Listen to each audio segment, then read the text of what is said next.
What is wrong with you guys? When is this gonna end?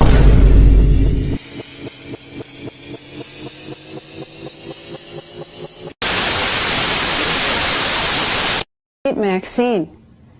She's wearing a human sweatshirt because it only makes sense that if humans can wear teddy bear sweatshirts, shouldn't a teddy bear be able to wear a human sweatshirt? My name's Buddy.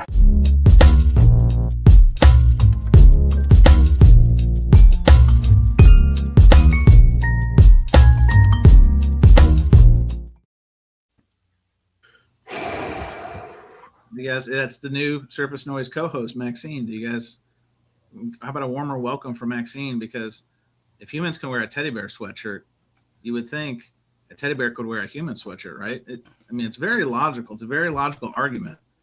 Just presented in prison? a really creepy way. She's got to be in prison. Is Maxine a seasoned audiophile or a sensitive audiophile? Sensitive audiophile. I think we're breaking new ground here. I'm even writing it down because it sounds like a t-shirt waiting to be made. What a delight. What a delight. Well, we're getting started, everyone. Let's see who is here to join us before we really get into it. Record Keeper 33 RPM, good evening. Most 3, good evening. I wrenched last week. I remember seeing it. Christopher, welcome. Welcome, welcome. Easy Now's here. Will there be special guests? Kinda. Paul McClown. Fine special. Well, break from the norm. How about that? Break from the norm. North Carolina vinyl picker Art, good evening. He says, good evening, everyone. Bring on the bonger. Well, I'm sorry to report, Art. This is going to be a bong-free zone. I know we're going to just crash into view counts, but the bonger is he's on a mission. He's on a mission to save rock and roll. Soundmind Tom, good evening. Wyoming Dave, tank season. Thank you very much. Good evening. Chuck T. Hello. VEECEE. That's right, Chuck. Good evening. Mark, Project Gemini. Good evening. Good evening, people. Great to be here. See, that's a spirit. Mark, thank you for bringing the power of positivity to our airwaves. We need that. We need that. Vinyl and Kicks is here. VK86. Hola. Static ATX. Wait, he's on the screen. He's on the screen. Is this fourth wall? What's happening? Wild. KP Spinz. Good evening, sir. Alan Always. Hello. How you doing? Mark Boyd. Good evening. Oak. Good evening. Pete. Music in the house. Good evening. So much going on. Peter Parker making an appearance. Hello. What's going on? Mad Vinyl. Decoy Cards is here. Depeche Commode. In the Commode. Good evening. Hope to see you this weekend. I think that's going to be fun if you can make it. Oh, now this guy, Arnaldo, this is part of a boycott. I didn't really want to bring this up on the air, but Fidelius_frequency, we're at an impasse. He's holding out for more money. And once he saw the Arnold Schwarzenegger Diet 7-Up ad, he knew that there was more money to be had in the couch cushions of Surface Noise. And so we hope to have Arnaldo back next week. We'll see how it goes. I wanted to see you, Arnaldo. Now I'm going to have to come back, dude. Well, you're going to have to watch next week. Elliot Cruz, good evening. How are you, sir? Uh-oh. See, we already got it. No bong? Darn. I was hoping to hear him interrupt good conversations with F-bombs. Well, I mean, it is one of his most endearing qualities is the F-bombs. Come on. All right. Eddie Jazz fan, good evening, sir. How are you? Yes, it's going to be in our breaking news. Not even breaking news, but current events. I saw that Group Seeker brought that to my attention. Dirty Dom, seeking a thread. Crew is looking motley. So which one is Mick Marr? Is that me because of my ailments of late? That's probably it. I'll just stand and string my guitar and I will have no body movement. That's how I feel lately. I'm just being honest. All right. Well, this is Surface Noise. Welcome one, welcome all. This is the show of record, talking records. Concert Buddy at the ones and twos. Welcome. It's going to be a power pack show. We've got a little bit of mix in the dais, kind of topic centric. We have breaking news. I'm sorry, guys. This rarely happens on this show, but it gives me an opportunity to flash the breaking news sound effect.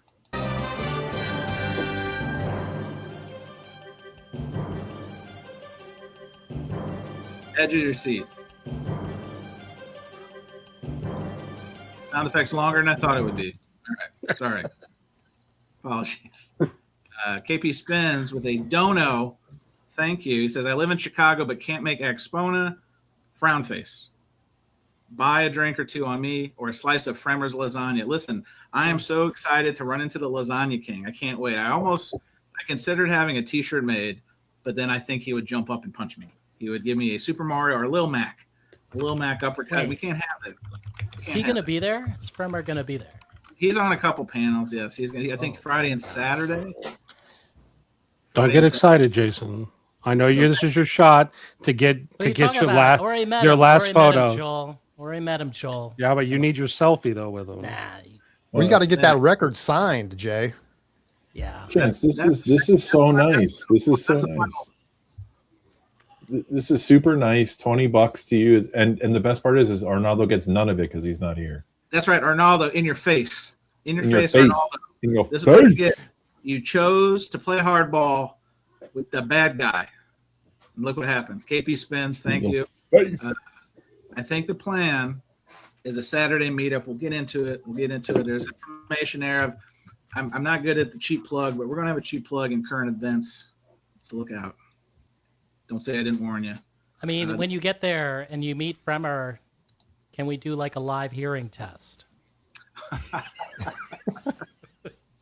I didn't want to break the news, but we're actually having a listening station, and it's not listening to music; it's listening to levels, right? And it's a great gag. You're hearing it here first.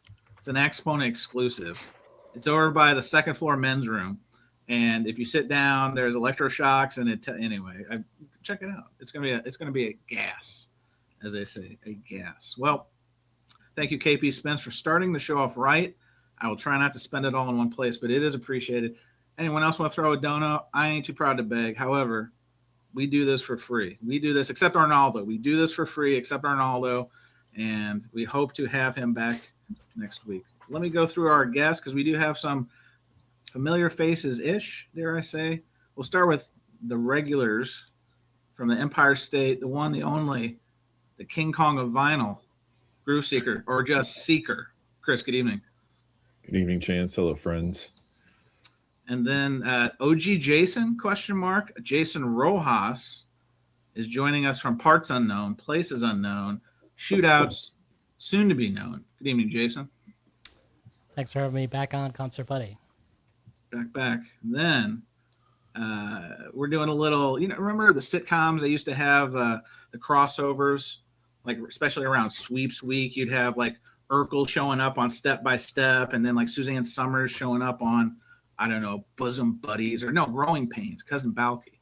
So this is kind of like Sweeps Week, where we've got 3 members of the VC Social Club, and a charter member of said organization is Joel, proprietor of Static ATX Records. Joel, welcome. What's up, everybody? This is, I believe, your second appearance on the Show of Records, so you're starting to climb. You're starting to ascend to vinyl greatness. How's it feel? Once I make it to the third one, I'll know I really made it. Well, listen, we don't have a smoking jacket. The smoking jacket only comes with the 8th appearance, and no one has reached that because we still have that in mothballs. Music Talk with John, he was climbing. Music Talk with John was climbing, and then he's taking a little BC break. So I think we've got a lot of contenders for that. Well, wait a minute. In Joel's next appearance, he will be giving out his recipe for the audiophile lasagna. Can't wait. How do they do that in basketball? Cooking? Is that the cooking side?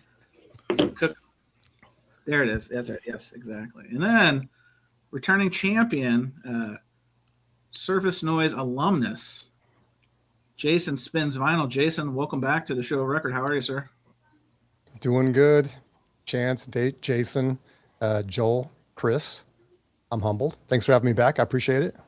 Hey, glad to have you back. You class up the place, especially since Bonger is not here. We're going to need you to have every other word be a profanity. Profanity of your choice. F word is preferred. I'll use every different version of the F word I can think of. I hope so, in different languages too, like chinga. Chinga is the Spanish way to say the F word. So Got it. We've lost viewers because of this. I'm here to tell you. There's some people have been fit to be tie-dyed, and I've got the nastygrams to prove it. But it's okay. I welcome them back. It's just a difference of opinion. If you know Jose like we know Jose, there's something for everybody here, man. Right? You're not one-dimensional. The poo-poo platter of the VEE CEE starts and ends here. Surface noise. Well, if you're first time here, welcome. I don't know how you made it, but you made it. You're in for a treat or a disaster. We get both feedbacks. That's a thing. And if you're returning, you know how this goes. We're going to talk about the current events, some current events in the world of music and our beloved hobby of vinyl record collecting, and then we do like a topic to kind of talk about, because we're right now in hour one. We call this podcast proper. So after you watch this show, if you just want to hear it again, you want to go to sleep to our golden voices, our hot takes. They won't keep you up late. It'll be out there on the podcast, vinylcommunitypodcast.com. We're everywhere. So check it out. And then we have a second hour where all bets are off. Sometimes shirts come off. Sometimes there's yelling. Sometimes there's a record showing. It's a free-for-all. We used to call it the freestyle, but that was offensive to some, so we rebranded it bonus tracks. Now, I think we've done our housekeeping. How about we get into some current events, guys? Let's just crack that beer wide open.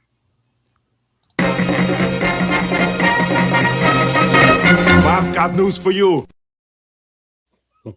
Arnold cost us Arnaldo. Can you believe Crazy. it? Arnold cost us Arnaldo. I mean, who knew? He wasn't upset about Lonnie Anderson, because Lonnie Anderson, rest in power, Lonnie Anderson, not with us anymore on the earth plane. But Arnold, he knew there was money to be had. Well, current event time, guys. There's a lot going on, so let's see if we can keep it real. As mentioned in the chat, we'll kick off with this one.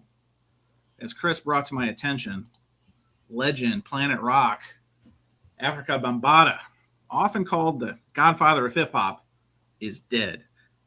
I'd like to credit whoever wrote this headline. They left nothing up to mystery. They just they just went straight for the kill shot. Is dead. 67. Unfortunately, was accused of child sexual abuse later in his career. So we don't want to spend a ton of time on this. Let's just acknowledge the gentleman's contribution to music. Chris, what are you going to remember about Africa Bambaataa? Just an important part of history, hip hop history, influenced a lot with like electronic beats and turned me on to craft work. Just a really important innovator. 1984, Time Zone World Destruction single. Bill Laswell, John Lydon, Africa Bambaataa. When I first heard that in the club, that was the shit right there. Hang on, you're going to the clubs in 1984, Joel? No, that's when the track came out. I didn't hear it until the 90s, but still, the first time I heard that, I was like, I know that this is great music right here. Oh, man, introduces me to Bill Laswell, introduces me to John Lydon. Actually, did not know the Sex Pistols at the time. Oh. Or I knew who they were, but I didn't really know them. Well, I'm just glad that Joel was not underage in them clubs in 1984. It had me a little worried, Joel, for like a split second. But we corrected it. Jason, how many Africa Bambaataa records do you have in storage right now? I think maybe like 2 12 inches. What I remember about Africa Bambaataa is in the Kraftwerk documentary, they did not like him taking that sample. Oh, controversy.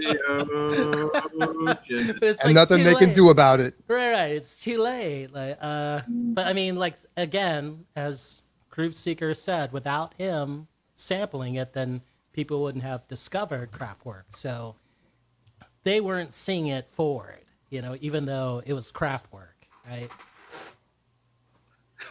Well, we're going to move on hot from this one quick. We've got the chat is divided. We're talking about the man and his music, but then apparently this allegation is really upsetting folks. So let's move on to the next one because we are. I'm learning so much. This is what happens when you do it live, folks, is you learn a lot. But let's go on to our next hot topic, and dare I say a fun topic.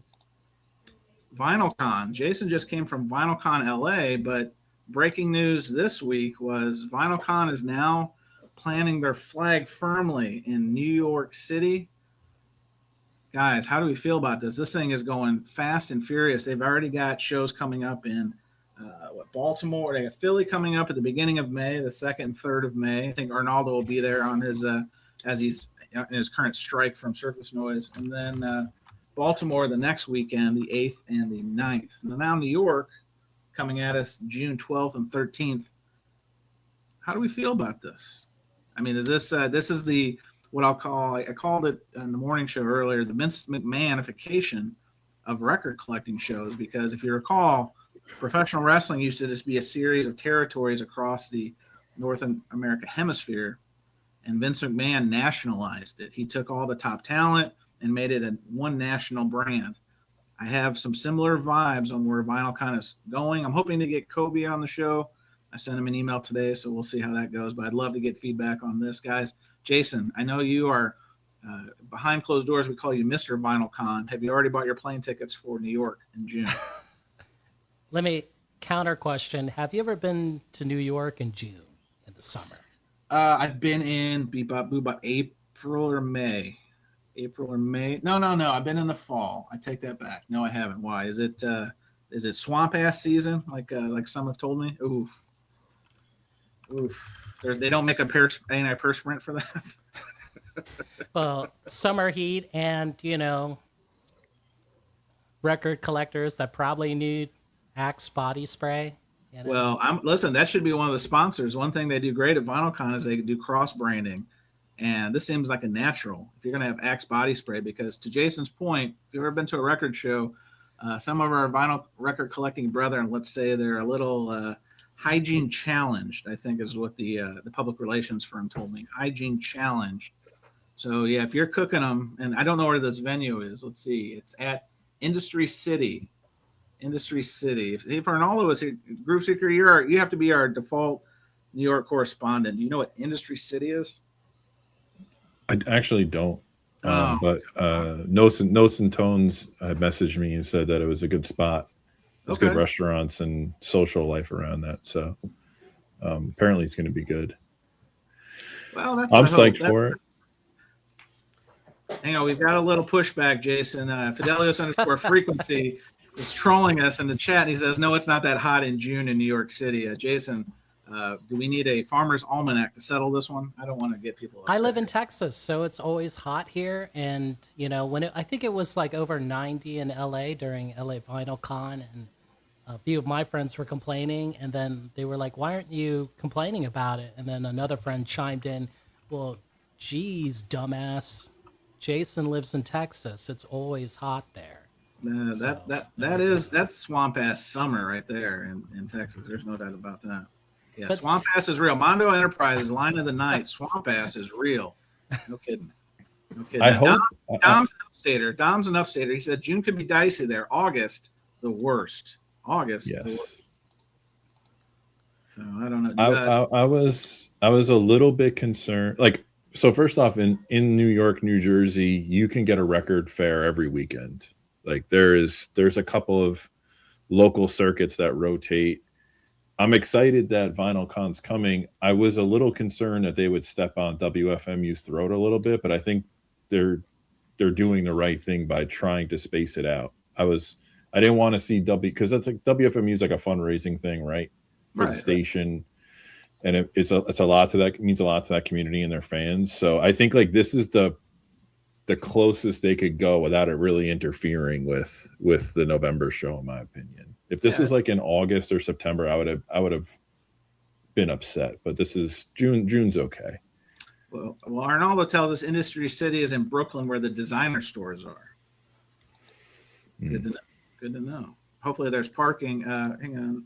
Hey, Moses 3, have you guys seen the Rough Trade 50-year anniversary records? We have. We talked about that, I want to say 2 months ago. There's more, actually. Oh, more got released? Okay, yeah, maybe we'll get into that. There was a second round of them.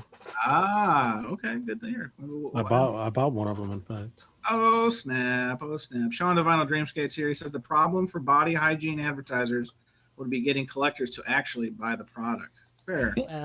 the thing is, maybe free samples. You could give out right. those things. I mean, that's where you hook them. You know, they could put record store day right on the label, dude, and then the people will have them at the counter right there on record store day. Oh, yeah. Now, I will say this. Arnaldo is really defending his turf. He says June is high 70s in New York City. Arnaldo, we get it. Okay. That's not bad. You opened up a can of worms. It's not the temperature. It's the congestion of people and being surrounded by pavement and glass everywhere you go. That's the problem. That's fair. That's fair. Well, first I thought the VinylCon tables were going to be pricier, but that's actually for both days. So it ends up being cheaper than WFMU, actually, if you're a vendor. Alan always says VinylCon is competing with Rock Revolution. Are you guys familiar with Rock Revolution? Yes. It's another show. Is that a series of shows or just a show? It's a series. It's like the one we went to in Long Island, Jason. It's like part of that circuit. So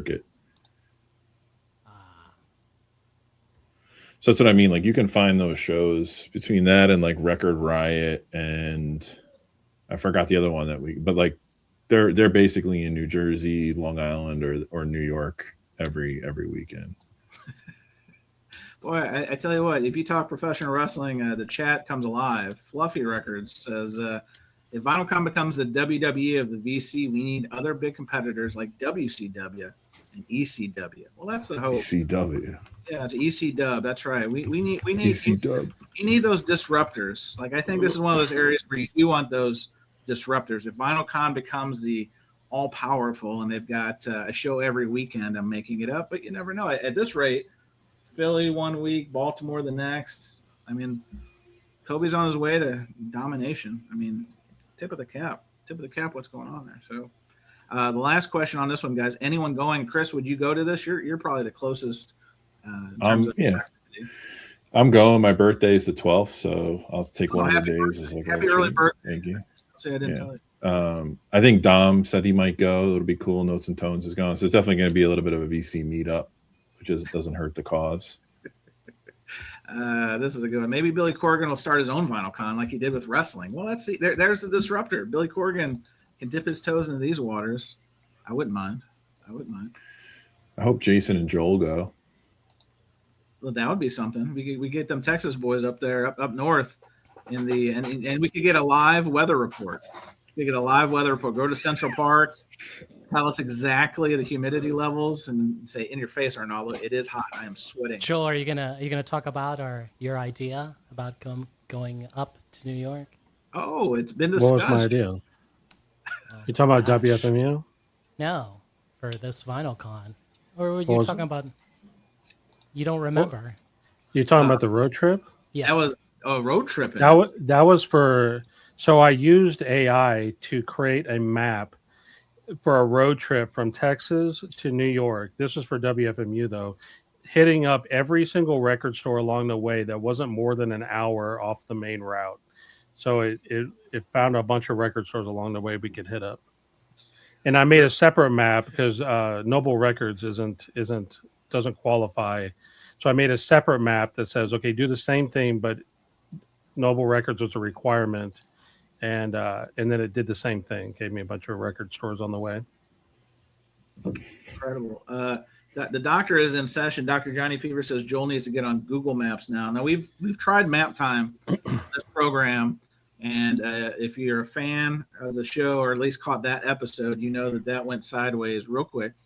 I believe it was also in New York. I also believe it was also we were talking about WFMU, and Arnaldo was powerfully trying to demonstrate, locations. Anyway, go back to the Surface Noise archives and see why we probably won't bring up the map. It's probably for the best. Dom, look at Dom's comment. Dom's got a good one. It was Joel Top in Tennessee. Beaver nuts, baby. Get them beaver nuts. Don't be afraid. If I was a YouTuber, or if any of us really were like YouTubers in the sense of like doing a vlog, I thought it'd be interesting to do a road trip vlog where you did that. You went from Texas to WFMU, going to every record store, buying records, and then using just those records and sell them at WFMU and see if you could, make it a profitable trip. It'd be an interesting video. Don't give these other VCers an idea that who would take that? Too Many Records. He would take that idea, run with it, and then claim it as his own. So, Joel, we don't want we don't need to be feeding these guys ideas. It's a great idea. It'd probably be an expensive idea, but I like where your head's at. I like where your head's at. All right. Well, next topic. We got a couple more real quick ones. Coachella's this weekend. You know, that's that lovely music festival in Indio, California. Interesting. I think I've kind of aged out of the big festivals. I do see Sabrina Carpenter is headlining on Friday. Joel's favorite, Justin Bieber, is headlining on Saturday. And someone named Carol G, I'm showing my age, Carol G is headlining on Sunday. Who told you? Who told you that I was into Justin Bieber? That was supposed to be a secret. Well, I heard once he performed in his underwear, Joel was locked. He just knew there was nothing keeping him between him and the music at that point. But I know Cesar's favorite, the Strokes, are playing. I mean, there's some. Listen, I'm making a joke, but you know, there's some decent music that even my old behind can recognize. Foster the People, I've seen them. Creepy Nuts is performing. I don't know who Creepy Nuts is, but yeah, look at that. Look, out of all that, then you got Iggy Pop there. Right. He's like in like small lettering. Oh, poor Iggy on Sunday. Yeah, he's after Major Lazer. What a disappointment that you're billed after Major Lazer. That's a diss track in itself. I see David Byrne is performing. That's good. Isn't Chris? Isn't Gigi Perez? That was that artist we were talking about, right? That your kid likes. Yeah, is she on here? Yeah, she's down at the bottom. Good for her. Under Young Thug. Oh, this makes complete sense. Carol G is Kenny G's wife. Duh. Oh, how did I miss it? I'm so sorry. I apologize. Kimbo is here. Yeah, Foster the People, Pumped Up Kicks. That's right. That was it was a controversial song back in the day, talking about people shooting each other for their shoes, which was a thing back in the day.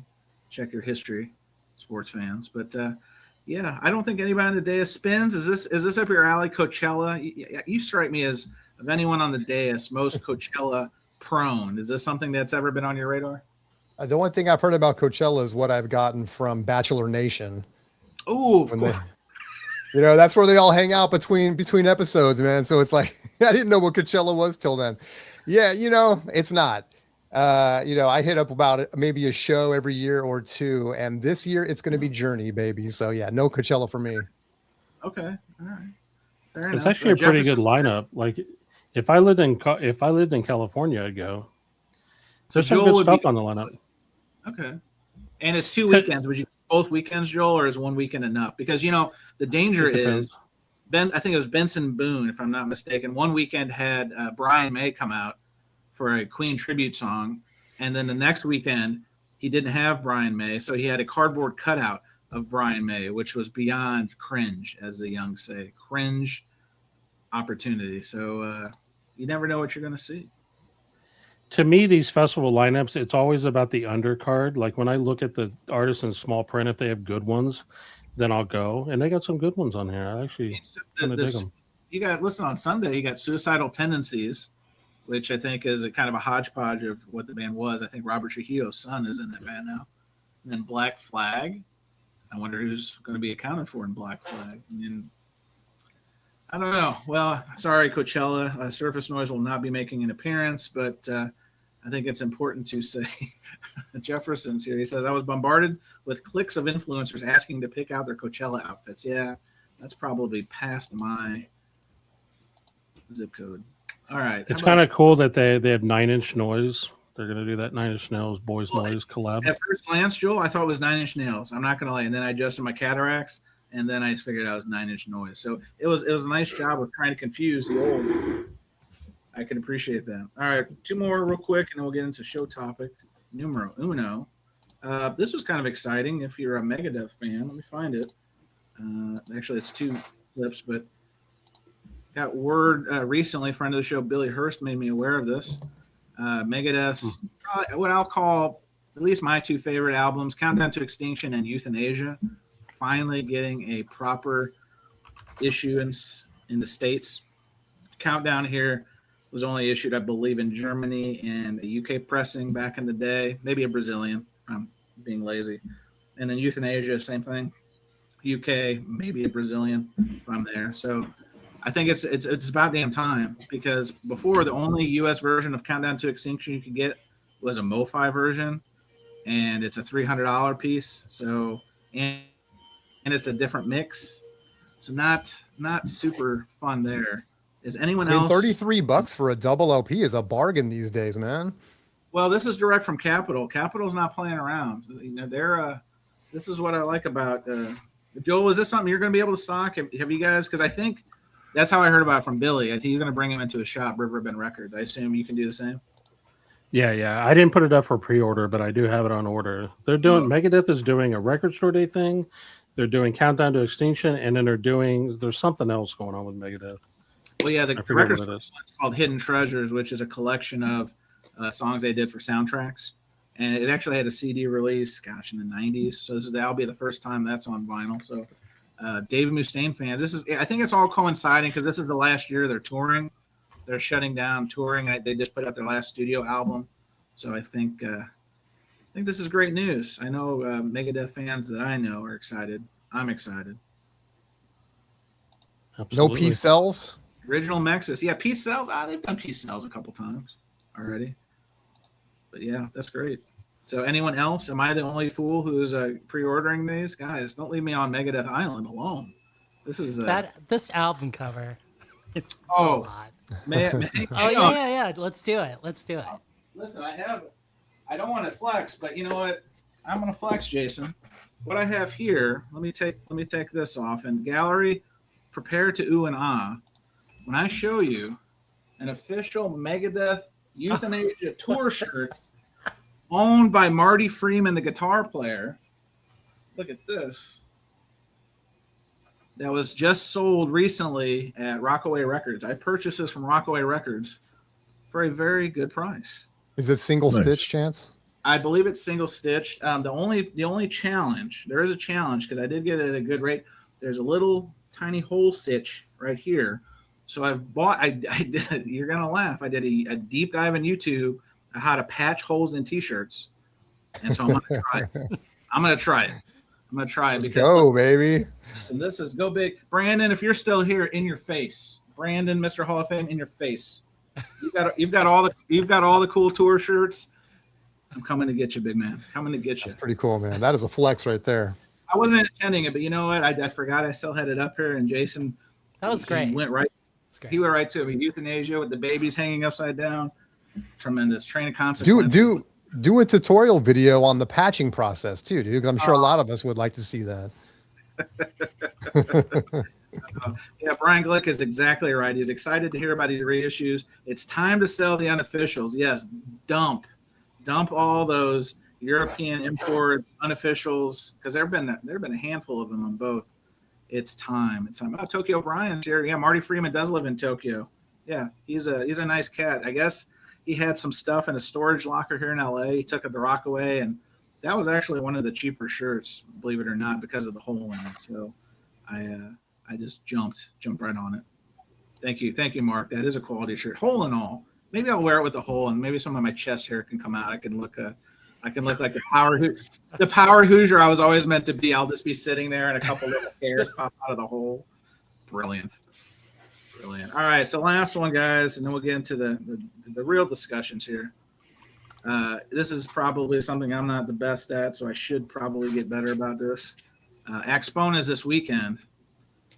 And I think some people are going, not usually something I'd go to, but I was invited by a friend of the show, Jim Kaplan. I'm going to be honest, he was probably pretty desperate. He needed people for his dais. And so I am not far from Chicago. And so if you want to see Concert Buddy in the flesh, I'll be there on Sunday, April 12th, talking with David Bianco, part-time member of Surface Noise.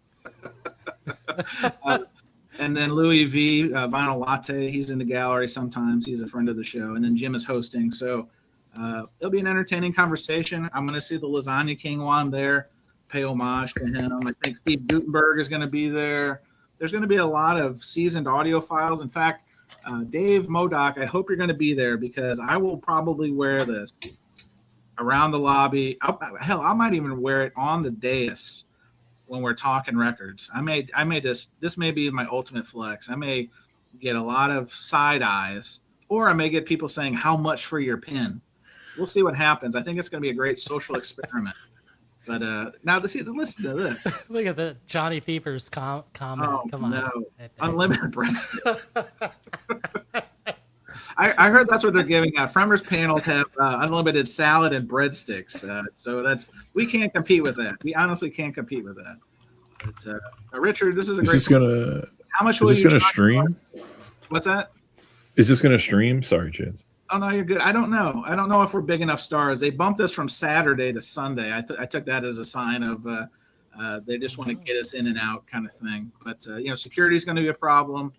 I don't know if they've hired enough ex-NFL players, bodyguards for me that weekend. But the hope is the hope is Chicago has a lot of former professional athletes that we can summon up for body guys for me, because I don't want to. And Richard is asking, this is a fair question. How much will I charge for autographs? I don't give autographs. I'm like Paul McCartney. I don't do autographs anymore. Me and Ringo, we quit doing that. So concert buddy, like when you get on that panel, you should be like, this one goes out to Chicago Bears. Fridge, we still love you. Fridge, right? I'm all I'm gonna do, Jason. You actually stole my thunder. I'm not even gonna talk records. I'm literally gonna pull out a roster of the 86 Bears, and I'm just gonna read off names. I'm gonna get so much. That's what we call a cheap pop in professional wrestling, and this is gonna be a standing ovation. Steve Mongo McMichael, Jim McMahon, Coach Dick, Walter Payton. It's gonna be tears, applause. We're not even gonna talk record. I mean, let's give up. Let's give no record talk. It's just gonna be Chicago Bears 86 champs. Anyway, so you're gonna show the single, right? You're gonna show the Chicago I got Shuffle. Super Bowl Shuffle. Maybe I'll bring that one. I'll bring that record. That'll get me again. I'm trying to get cheap heat. They call that cheap heat if you're a heel, but a cheap pop if you're a baby face. Chris, what are you gonna say? But do you have the Ditka sweater like they used to wear on SNL? You got to find one of those for the panel. You'll just bring the house down. I think they give those out at the hospitals. Every baby born in Chicago Metro is given an extra large for adulthood. So those may be that must be hard to find. I don't know. I don't know how I'm accessorizing. Chris, you bring up a good point. I literally didn't know what I'm going to wear to this thing. I usually look like a big slob. That's what my haters tell me. So wear the Megadeth shirt, dude. Show a couple hairs, then no one will F with you. Yeah, well, listen, that's Spinz. You just solved my problem. Why don't you do a little real action with your outfits, and then Jefferson can give you a thumbs up or a thumbs down and help you choose. That's true. Oh, Danny's here. Yeah, Danny. There is so. Side note, Danny G, I think I told you to DM me on Instagram. I can hook you up on this, but he says there's a meet and greet in a group chat for Axpona. There is. Let me know how to get in the chat. Just DM me, and I can add you. I'm not sure what your Instagram handle is, but I'll be happy to add you. Yeah, we're trying to organize a VEE-CEE meetup probably Saturday evening, maybe at one of the local pizza places. I have dual reservations. We're going to see what happens. I've got Pequods and I've got Peace Pizza, which is in Wicker Park. I think that's going to be ultimately the one that wins because it seems to be more accommodatable. And it's also CM Punk's favorite pizza place. So anyway, yes, I'm looking forward to it. Axpona is something I've heard about. It's maybe not my cup of tea, but I would like to see Jim and help him out. And Bianca and Louie are already going to be there. It just kind of worked out. It was very serendipitous. So Bianca will be coming out to a red carpet display. I'm told that the trumpet players en masse in Royal Guard may be late. We're working on getting them there, or else Bianca may no-show us. So we got to get the trumpet players in the house. But we'll see what happens. It's gonna be fun. It's gonna be fun. I can't wait for the text with your like, "Hey, what do you think about tubes?" And I'm like, "Oh, here we go." And then my text back, "Hey, did you meet Kevin Gray or Lasagna Fremer yet?" Listen, the Lasagna King. I mean, I saw Fremer at WFMU, but that's not my lane. All right, guys. Well, enough. That's the cheap plug. If you're going to Axpona, don't be a stranger. I'll definitely be there Sunday. And I think Chris DePeshkamo was asking if I'm going to go to record stores. That's the plan. I'm actually planning on going to that warehouse place that was featured on YouTube not too long ago. Horizon Music, I think it's called. It's in the outskirts.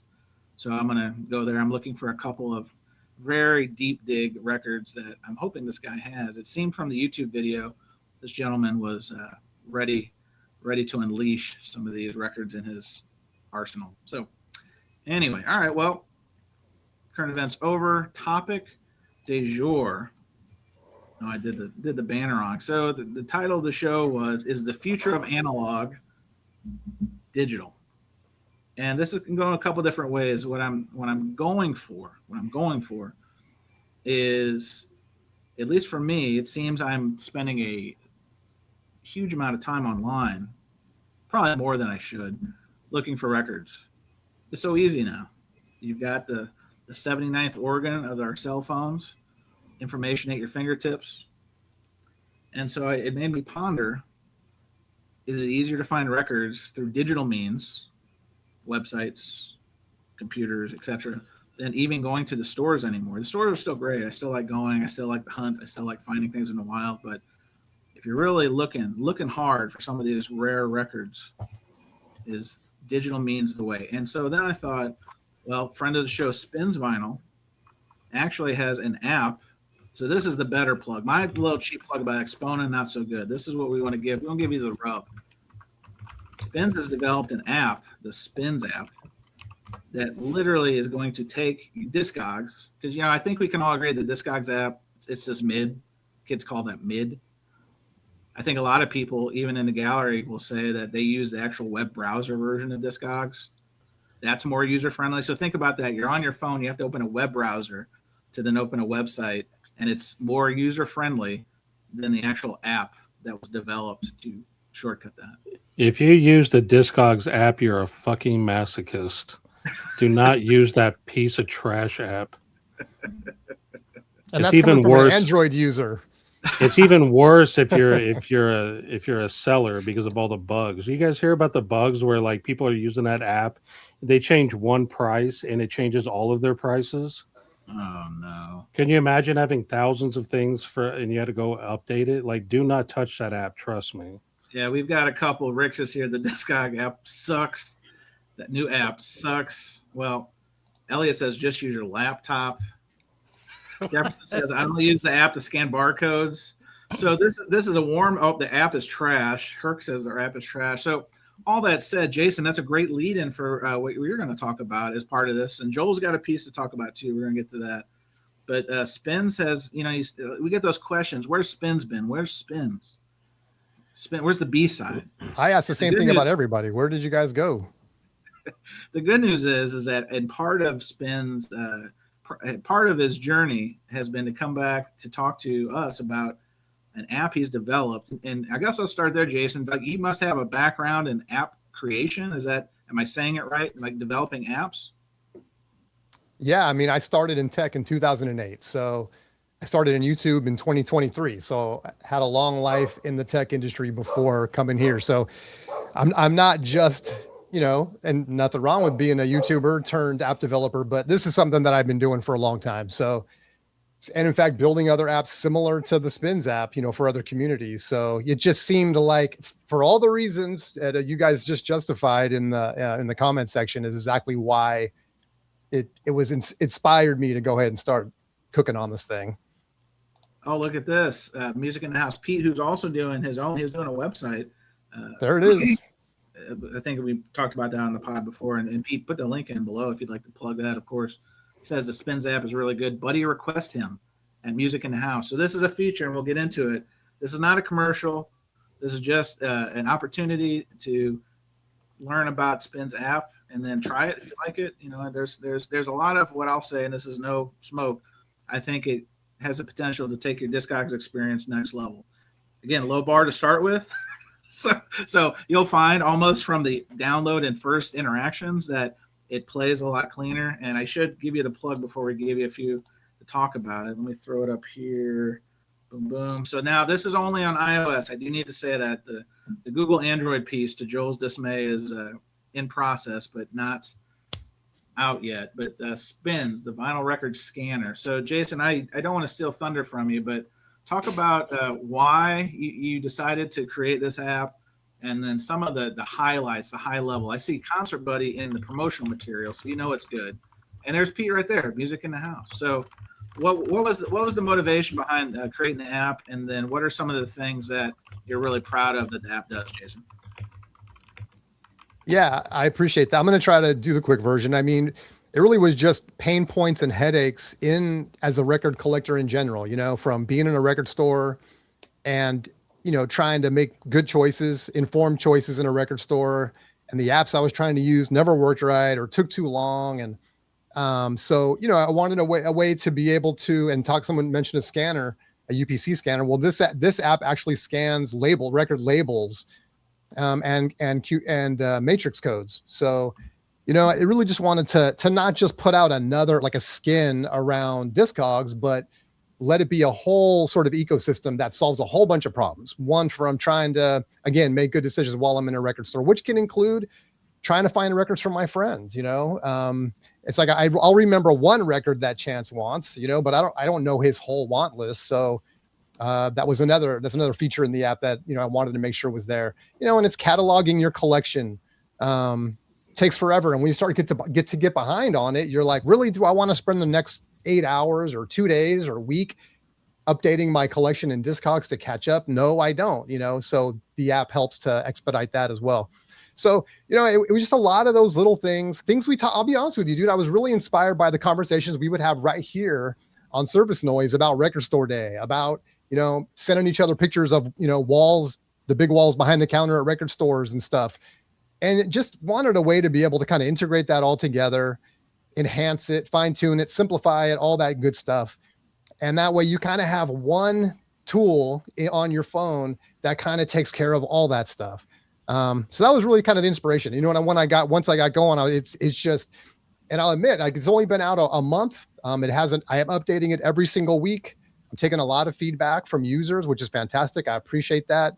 Vinyl Kicks got a hot one for you. Definitely could use some tweaks, though. Yeah, and I think that's what Jason's saying, that it's only been out a month. And so Jason has been very good. He auditioned me and a few others to pilot the app. And so we've been giving him a lot of feedback. So there's improvements almost, I wouldn't say daily, weekly. Is that safe to say, Spinz? Like you're weekly, yeah. Pushing updates weekly. Joel, what are you going to say? I think Vinyl Kicks is referring to Discogs. There's a conversation happening about Discogs. He's not talking about the Spinz app. VK, I don't want to misspeak for you. I know, yeah, there are some hot takes, but I could disseminate a lot of them were anti-Discogs apps. So I was trying to sort through those. Yeah. Am I hearing you correctly, though? Like, if I had this app, I could scan the labels and add those to my Discogs collection? Yeah, absolutely. So because I have a massive project of adding everything to my Discogs collection, and I gave up on it because it was taking too much time. If the app really could, when are you doing Android? Android. I know it's I've already started it, but it's had to take a little bit of a back burner to fix bugs and I want to get one version of it working really solid. Now, just to be fair on that label side, not all labels are created equally, first of all, right? Some of them are very difficult to discern kind of what they might not even have the band name on it, or it might not even have but if you have a typical normal label, it will at least narrow it down for you. So if it can discern from the label and get you exactly to that pressing, it will. And if it can't, now with the new update, and this is something I've been working on, we got some feedback from Chance when I showed it off last week, which was a good thing, is now it'll narrow it down, at least show you a list of everything that comes up from your label. And then you can further narrow it down from there and get to the one you want. But it expedites it tremendously, dude. Exactly like you said, like it will narrow it down and it's just so much quicker. Oh, yeah. So someone asked in chat. Yeah. CD. Sorry. So CDs, Spinz, this is something you're working on, right? Like it's because Arnaldo called us out in some of the beta testing. CDs is available, but you were telling, and maybe there's an update, but I think at the time it defaults to vinyl as the yeah, that was a bug that's been fixed now. So yeah, there was an issue where the format was coming up wrong and everything was coming up as vinyl. So that's fixed. And everything's in all search and in your vault, your collection and your want list, it'll come up with the right format now. So, thank you, Arnaldo, man. I mean, so many people have been instrumental in kind of pointing things like that out so I could get them fixed. Yeah, Caesar and I are having an issue. Not that you need to fix this anytime soon, Jason, but we've been trying to friend connect because this is one of, I think, the strengths of the app is that you connect your buddy list, and then like I think you said this earlier, but if you did, let me say it. You can be out in the wild, and you can actually peruse if you know, like you said, if I'm hot for something, I'm hot for that Huey Lewis record that's only overseas, and maybe you run into it, and literally in the spot you can like send me a message in the app, and if you got your alerts on, it'll literally come to you like a text. Hey, here, need it, etc. Because I think a lot of us, not just on this show, but in our own little kind of VC hubs, do this all the time. Hey, I'm going to, Den Bosch, any records you guys are looking for, or et cetera, et cetera. So what was the idea? I mean, was that kind of the spirit of kind of leveling up that piece, Spinz? Yeah, I mean, in a couple different places. So one is where you've got your want list that pulls it straight from Discogs, syncs it up, and then the way the app can extend all these features is there's a feature called Bounty. And the bounty is, now let's say you have chance, you probably got hundreds of records in your want list, right? It's not practical for me to try to go through all those when I'm in a record store trying to find something for you, right? So if you take the ones that you're really looking for now, it might be a list of 10, 15, 20, add those to a bounty, and then I can see those right at the top of your want list. So I know exactly what you're looking for. And to your point, there's is that, yeah, you said it comes as just like a text. It does. It's basically a push notification enabled. So you'll get a notification on your phone when somebody adds something to their as a bounty. On record store day, you can add bounties. There's a whole record store day featured in as well, because that's a place we've talked about in the past where people are missing records and, they didn't have it for me and I didn't get to this person fast enough. Well, if you knew in advance what your friends wanted when you're walking into a store, they could mark it as a bounty.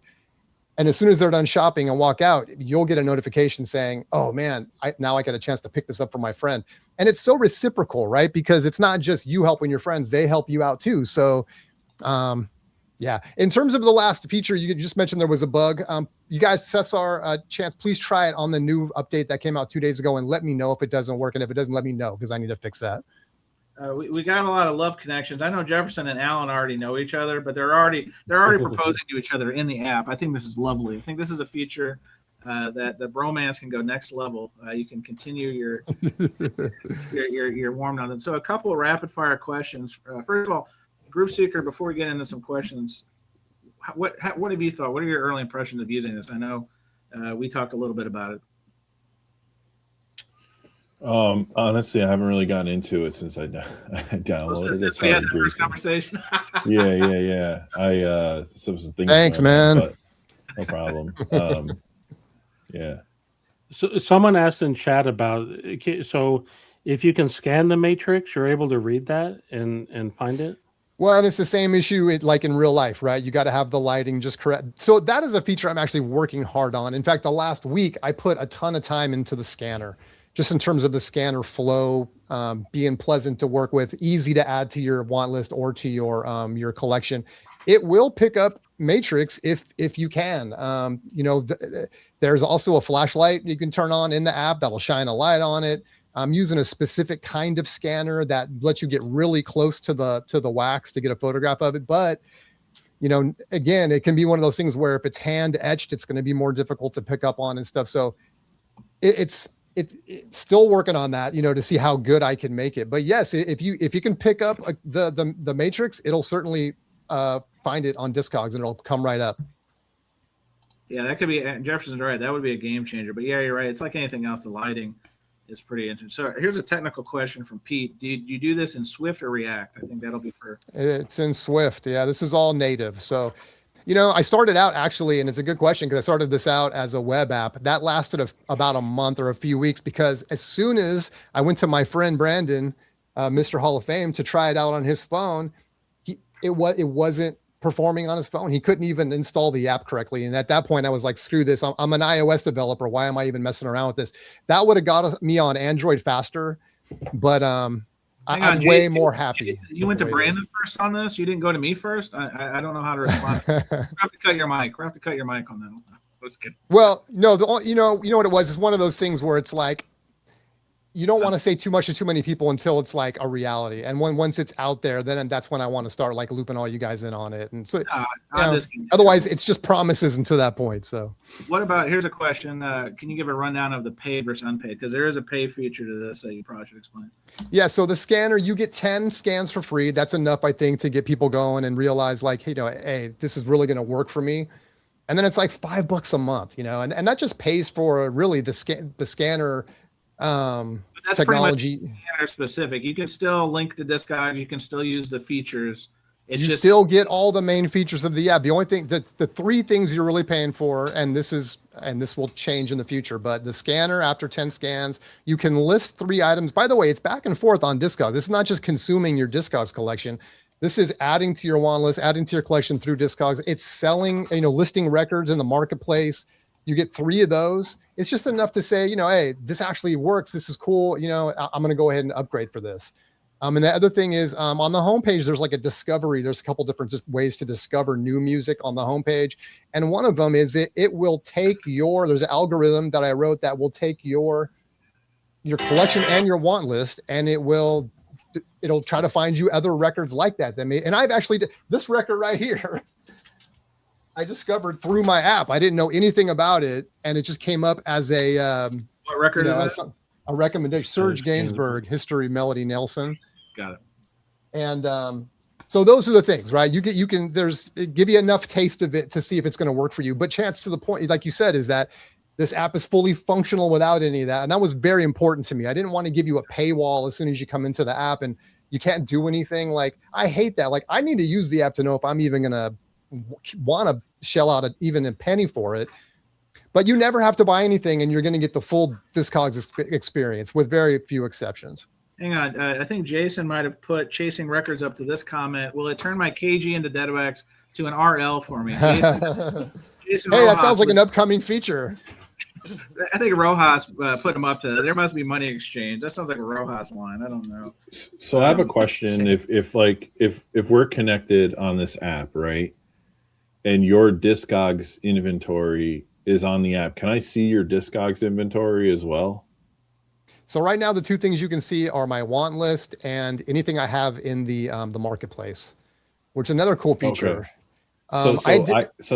So I could really like bypass the Discogs point of sale and go direct to you and say, hey, I want to buy this record from you, and get around all those fees. Don't get me in trouble.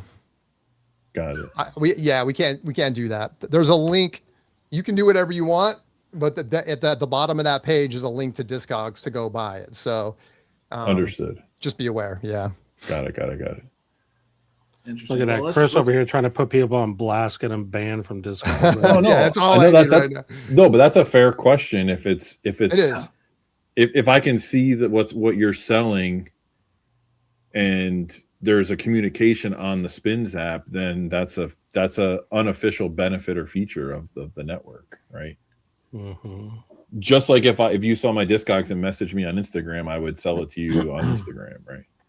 So, hey, do you use any AI to do you do the vibe coding or any of that? I don't do any vibe coding. The only thing that we use AI that I use AI for is going to be for the record label. Is we take an image of the record label, and it uses the back end of an AI. So AI is not doing anything with the app. None of the app was created with AI. This is not an AI app, anything like that. There's no vibe coding. This is just my 18 years of experience. But, and here's why. So I can look at a record label and say everything about it. I can know the catalog number. I can know the date. I can know the label. I can know the artist. I can know the track, all that stuff. But then how do I really, it comes down to like, how do I, for the recommendation engine, for example, like how do I recommend other records that are like this one? And that's where, like, I know it's a nasty word, and I do not like AI in a lot of ways, but there are certain ways. Like right now, if you go off to Gemini or ChatGPT and type in like, recommend 10 other records like this record, that's the only way you're going to get that kind of information, right? You can't, if you do it in Google, it's going to take you off to a website with some other person that's just manually doing it. So I don't know if that answers your question, but Apple handles the UPC scanning and the barcode scanning naturally. That's just something built into Apple. But in terms of the label scanning, it goes through an UI or an AI processor just to get all the information that it can out of that label. The reason I was asking is that if you were using it, it might help you. Like you might get it to help you like convert it over into an Android format, faster without you having to do it all manually. Yeah, that's all. Yeah. I was asking. All right, Spinz, Yeah. Because I want to try it. I feel left out. Like I'm all lonely over here. I know, man. I'm sorry. And there's you're on the list. Absolutely. I know Android's really important. Spinz, we got a couple questions real quick. I don't know how to answer this one. Chuck T asks, what if you don't have any friends? Can you still use the app? Don't have any friends? Spin's gonna bring Beetle back Kimbo. MySpace Tom, right? Is that the first friend? And it's so funny you say that, dude. That's exactly what I was thinking. Right? That's so funny. Now, this is a tough charge, but Jason, I think you can answer it. High Rank District Tom, you know how Tom is. And this is a fair point. Are people really giving their Discogs login and password to a coder? If the product is free, you are the product to be bundled and sold to third parties. Jason, are you interested in selling our information? Yeah, all of this is just a scheme to get everyone's emails and sell ads. No, it's a good question. Hi, Rant. I never see the login. The login, what happens is a sheet pops up that is the Discogs page. You log in through that. And this is what, a lot of people maybe don't understand this that aren't technical, is your login is through them, and then they send me a token. And the token just says, identifies you as someone that's on Discogs. I never see your password. I never see your login, your email, anything like that. Yeah, it's called OAuth for anyone that's interested. And that's just a way to keep users safe on other platforms. So I never get any of that stuff. This may be a technical question. Vinyl Latte is here. I'll see you in a couple days, Louis. How does Rune provide recommendations? Is this like Coder Talk? What is Rune? I don't know what that is. Rune is like a digital streaming service. It's like a hub, and it encompasses like all of the streaming platforms. So then that has an intelligence where, it does like what Spotify would do or Apple Music. If you like this, you'll like this. It's just the algorithm for some reason is way better than the native apps in the recommendations. Well, and that's a good point, because I do want to say that it also uses Apple Music as a way to pull metadata. In fact, Discogs does not a great job. I love you, Discogs, but a not great job of showing developers. If you click on an artist and you get the artist's discography, you end up with everything. You have all these bootlegs and you have all these 45s, and it's all mixed up together. Apple does a really clean job of giving the data. That's just what most people care about is the main discography of regular issue albums. And so it is using Apple Music. I might be able to even get some of those recommendations from the Apple part that I'm accessing. And also you can sample the music if you are. Who are you laughing at, Chats? I keep seeing you laughing, dude. I'm sorry. I know you're being serious, but the Rev, I worship at the altar of the Rev Rock and Roll at the Church of Elvis. He says, I'll give all your names and data to Too Many Records. Too Many Records taking strays. Rev, I hope that's not the case. Please don't sell us out to our friend, Matt. We got a bunch of haters, man. Rev's comments so ridiculous. Rev, come on. Hey, Rev did do that, but earlier he did give you some flowers. He said this is a massive project. Wish you luck. So that's I mean, I know you like the friend part, and that's definitely cool, and I hope people use it. But to me, like, I have thousands of records to add to my collection because I've been neglecting it for years. Doing that quickly, even if it's a little messy and doesn't give me the exact pressing, I don't really care. I just need to know when I have an album, and I can go tweak things later. Just being able to go quickly and be scan. I could make it through them all, like maybe in a weekend, as opposed to me 100%. Making this my goal for the year. This app was made. That particular feature was made for you, Joel. I mean, so you've inspired me. I'm going to put on my Android hat. We're going to get this thing done in Android for you. We bullied him into it, Joe. Congratulations. I'm glad. No. He's here to bully into the Android part. Come on now. And it's a great flow. It's exactly what you're looking for, where if it can determine the exact pressing, it'll pop right up. There's the button right there, add to collection. If it doesn't, it gives you a box where you can start to narrow down, just start entering in that matrix. And as soon as it matches it, you don't even have to type in the whole thing. As soon as it matches, it tells you bing, and then you're off and running. So yeah, it's pretty cool. Here's a question, Spinz. Can you add bootlegs to yours? Because I know Discogs is anti-bootleg. I would imagine no, since it's a Discog, right? I mean, it does have its own database. So yeah, I mean, we can do, yeah, it's not a bad idea. Oh, see, look, we're crowdsourcing the ideas here. So interesting. Well, we've had a long. Can you show Kimbo's comment? Can you show Kimbo's comment? Kimbo's on fire. He's had his latest one. Well, he asked about Tinder, and I was like, no. This latest one. Hang on. My favorite one was like, if you pay for the app, does it come with 5 free friends? Right. Yeah. He asked if this can replace Tinder. Yeah, I'm not seeing it for some. No. It's go from the bottom. Maybe like start from the bottom, go up. His recent comment. Do I need to add an OF login or something like that? Can you block? He said, can you block people? Yeah. For example, can you block? Yeah. Right. Not yet, but it's a great point. It's coming. There it is. Here it is. Yeah. So Beetle Kimbo says, can you block people? For example, buying records for Arnaldo is a pain in the ass. Arnaldo taking straight. Arnaldo, this is what you get when you don't show up. You gotta take these strays. I'm sorry. This is it's a tough life. It's a tough life. But anyway, here's some praise. Vinyl Latte says, much respect to the room acoustics. Notice the GIK acoustics in the background. So there you go, Spinz. Doing it right. Thank you.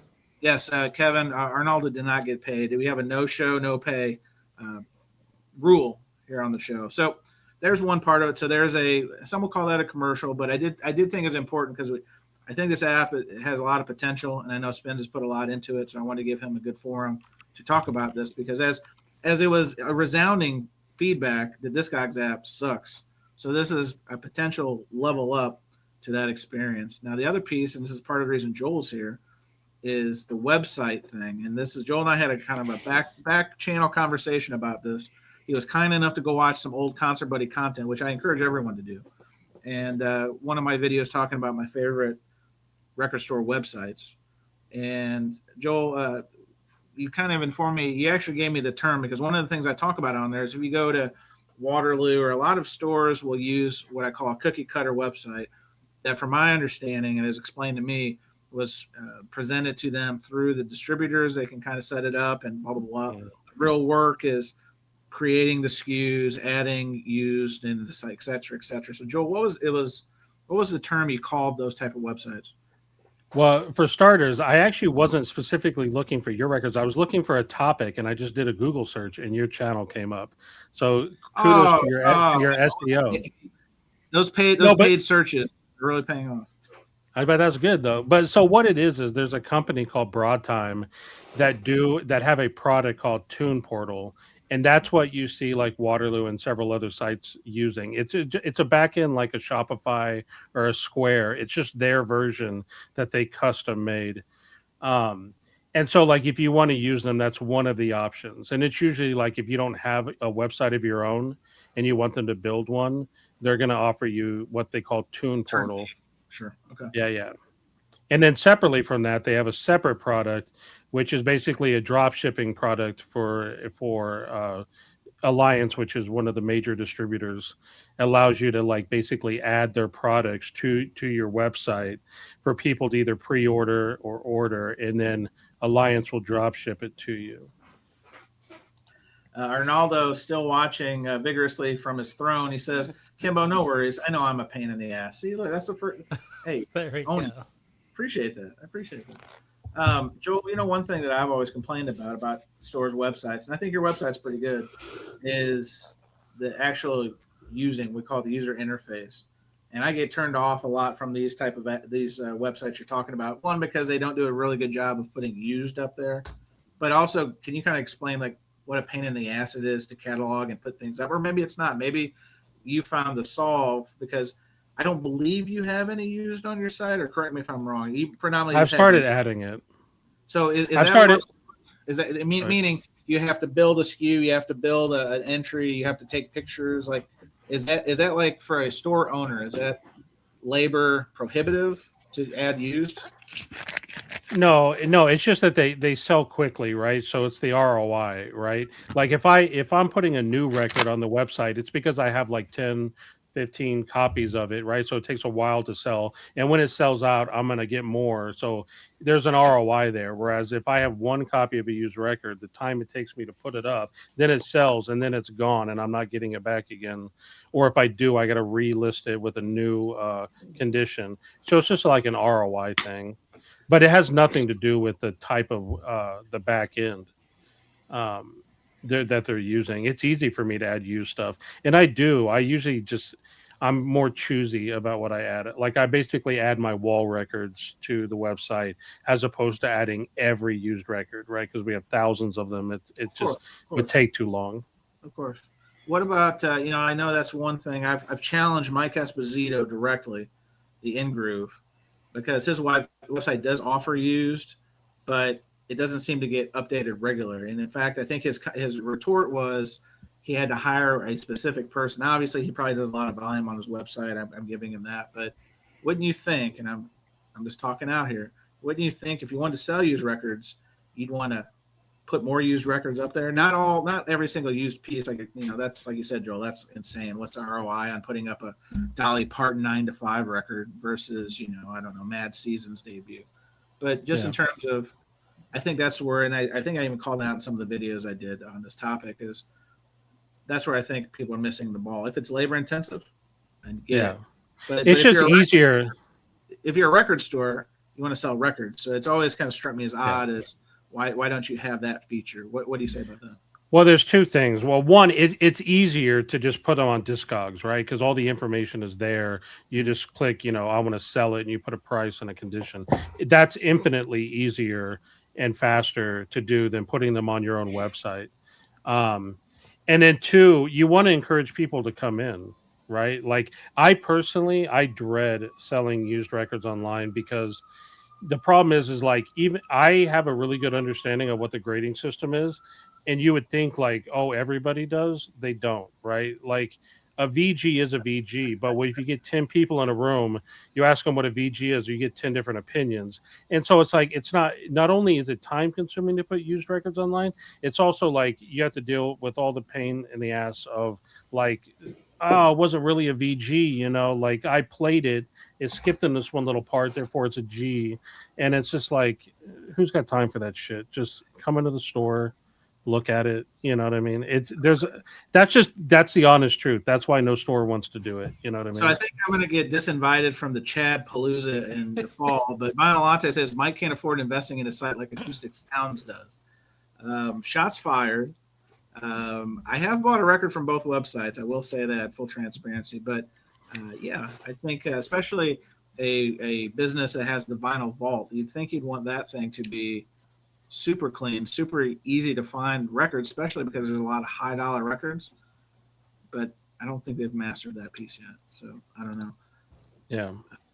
Jason, when you go looking for records online, which we've talked about before, what is important to you, and what are things that you run into that turn you off? Meaning, like if we go to a record show, here's an example, and the bins are too tight, I probably won't mess with that. You know what I mean? Like that's an automatic turn off. When it comes to websites, Rojas, like what is something like you like to see and something you don't like to see? About the website? Yeah. When you're shopping on a shop's website, yes. Come on, Jason. I mean, for example, Discogs, right? We'll just go to that one, right? We'll choose that one. What I'm looking at their description, basically, and their grading, and then of course after that I look at their reviews, right? Now, if their description is killer jazz, something in that, I'm not going to believe them. Like, if they're listing out maybe the matrix numbers, like the text inside the description, I'm gonna applaud you. I'm gonna be like, you went above and beyond, right? Because maybe a record has many variants, right? And you need to know those details. Otherwise, I'm going to waste my time opening, that send message to seller, ask them, for pictures. Like the true Discog seller, he will send you that Google Drive, URL with the pictures. That I didn't ask for that, but that person went above and beyond. I appreciate that. Here's one thing that I don't like, guys, and maybe you hate when you go to a store site. And Ingroove, I'm calling you out on this one. Oh no, come on now. You didn't go to the back room. Diamond Marimba, they hate it when they keep out of stock items on the site for a long time. Buzzkill. So I can speak to this a little bit. Please, So please. if you're using Shopify, there's a feature called Flow where you could turn it to where if something goes out of stock, you turn it into draft. So that's an easy thing to do. If you're using Broadtime, it's a little harder, right? Or if you're using that integration, it's a little bit more difficult, but it can be done. First of all, yeah, the short story is it can be done. The stores just have to prioritize it, and why they don't, I don't know. I don't know why they do. It's such a pain in the ass. I 100% agree. Yeah, Dusty Groove, who I think is one of the better sites out there, and they have, I think, almost. I don't want to speak for them. They have pretty much their full arsenals on the website, because I think they just stay on top of it. Like what they put out in the store, they automatically catalog on their website. But to what we're talking about, when something sells, it says just sold out, and then it's still on the site and it's still taking up space on the site. So I would like to know what it sold for. I mean, that's just me being like nosy, but even if I didn't get it, I'm curious what it went for. Because like we were talking about a couple weeks ago, like that NXS record, and people are like, no, that's still a $30 record. I saw it on Dusty Groove for like 40 or 50 bucks. That's why I came up with that comment. So it's good I like seeing the information, even if I'm not converting the sale myself, if that's not me buying it. I still like to see, because you kind of want to know what's going on in the marketplace. Like we talk about all the time. You may be sitting on a record that you think's a $5 record, and somehow it's appreciated to the point where, hey, do I want this in my collection anymore? If I can get 50 bucks for it, I don't know. But well, I mean, Dusty, the new way, right? Like people are like getting away from websites and apps. I mean, specific apps. No offense, Spence. Like it's just like people using Instagram, right? They'll take that picture of the record, right, and then they're saying, "Hey, here's the price. Here's the condition. DM me," right? Mm-hmm. Right. This is now going further. Yeah, but how long are we, or how far away are we from Instagram putting in some controls on that? Because here's the example: Facebook Marketplace. Facebook Marketplace is what I'll call Craigslist 2.0, right? But at some point, that they're going to try to monetize that and take a cut of the sales. When and where, I don't know, but Chanstradamus guarantee that's going to happen. I could see Instagram doing the same thing, because there are so many cash friends and family. Like there's so many deals like that on Instagram. Even still, it's still the Wild West. It's still the Wild West. And Chanstradamus, it'll be resolved once they open the Strait of Hormuz. Okay. All right. I knew the Strait of Hormuz. Oh, I knew it. That's, God damn it. That's hold up everything. $4 a gallon gas and Instagram charges. Unreal. So one thing about them having the sold out stuff on the website, if it's something new, if it's a new record, they do have that, because I'm looking at Dusty Groove's site. They have that send in stock notice, so you can click on it and be emailed when it comes back in stock. I don't know why they would do it for used records, because they're never going to get that exact thing back in stock. So on that point though, Joel, I've used that before. There's been a time or two when there's something that sold out on the site. I'm like, yeah, I'll add a notice. I think that's a miss for them, because I don't have automatic, like my phone doesn't tell me every single personal email I get. I have it for work and stuff, right? That's a little bit different. But I think if Dusty could text, because Plaid Room, to their credit, I don't think they do it on used, but they definitely do it on new out of stocks. You can set up to have a text alert, an SMS alert, to text you literally when it comes back on site, because some of these records are so chased after, important, et cetera, that when they come back on, if you're not in front of a computer on your device pulling it up, et cetera, you're going to miss it again. It's almost like a revolving circle of, oh, hey, it came back in stock, but because you didn't check your email until 7 at night, you missed it again, sucker. Oh, You know yeah. what I mean? Okay. That's kind of to me, kind of a miss. Yeah, it looks like they have both. They have the text or the email on Plaid. Dusty does? That's cool. Yeah, I mean that's just integrated into the website site, right? They didn't create that. It's just a feature. And that's probably why Dusty Groove doesn't have it. Whatever their back end is, I can't really tell what Dusty Groove is using on the back end. Joel is now attempting to hack the Dusty Groove website. I'm sorry. I'll be in Chicago this weekend. I'll apologize in the flesh because I know you guys are a great shop. That's what I do. I mean, these are the things that I'm interested in.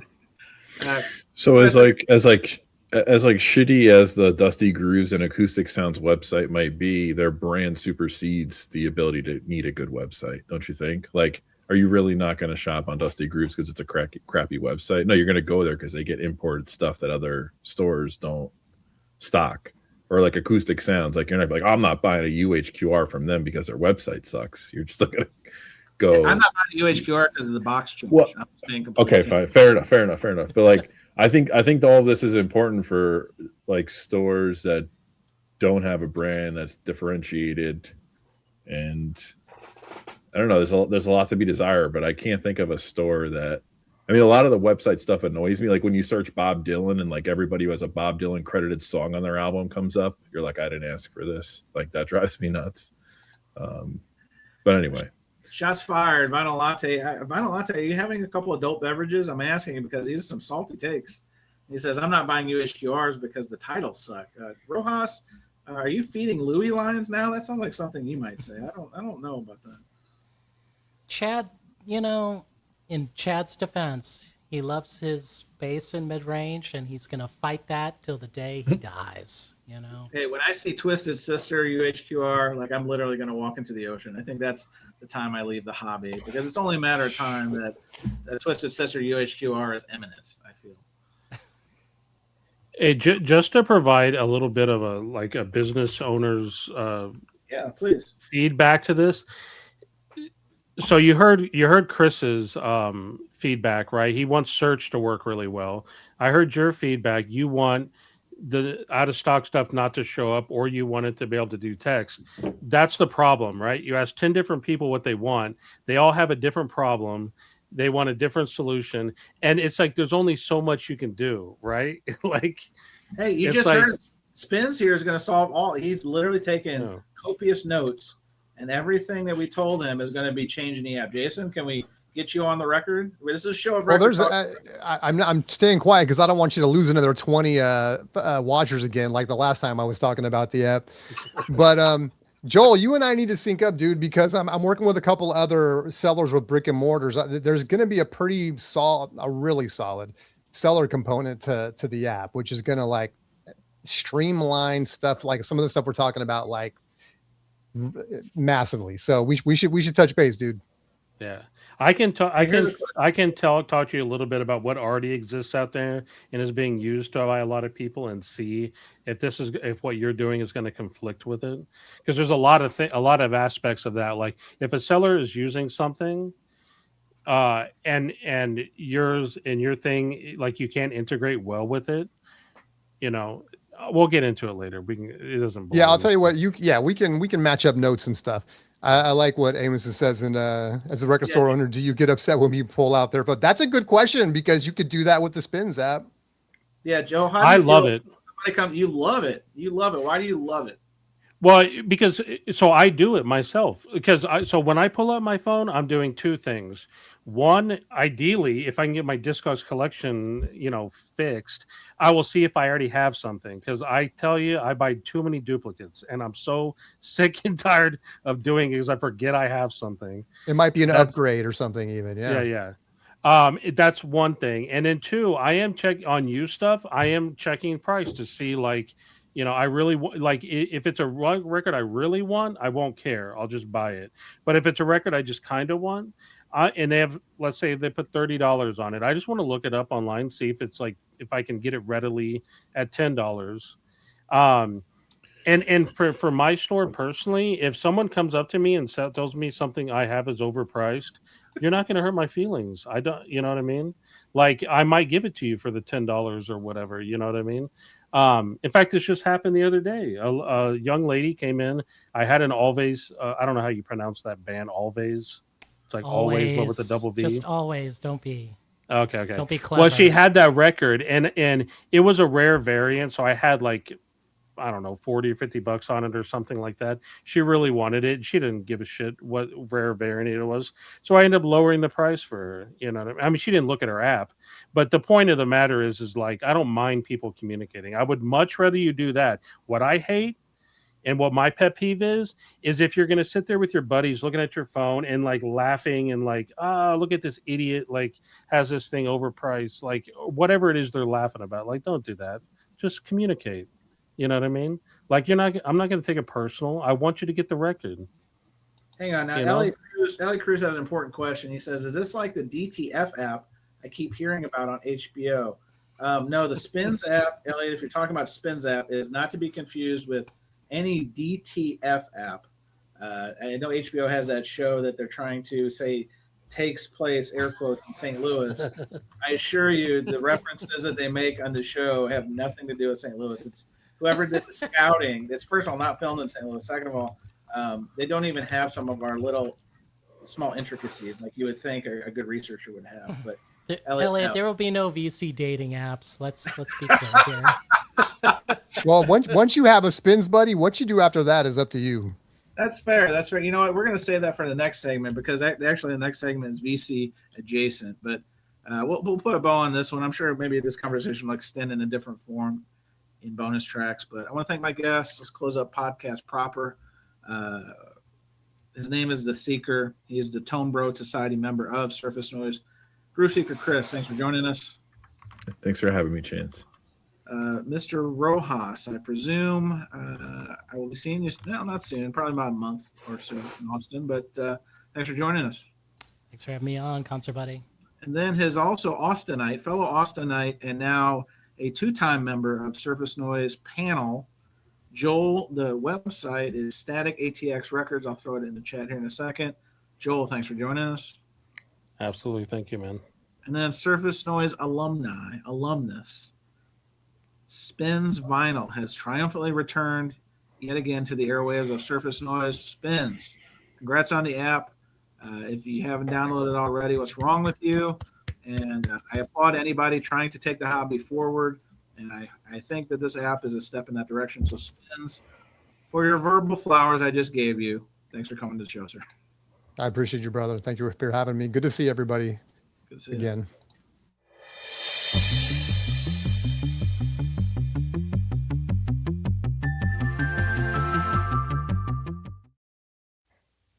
All right.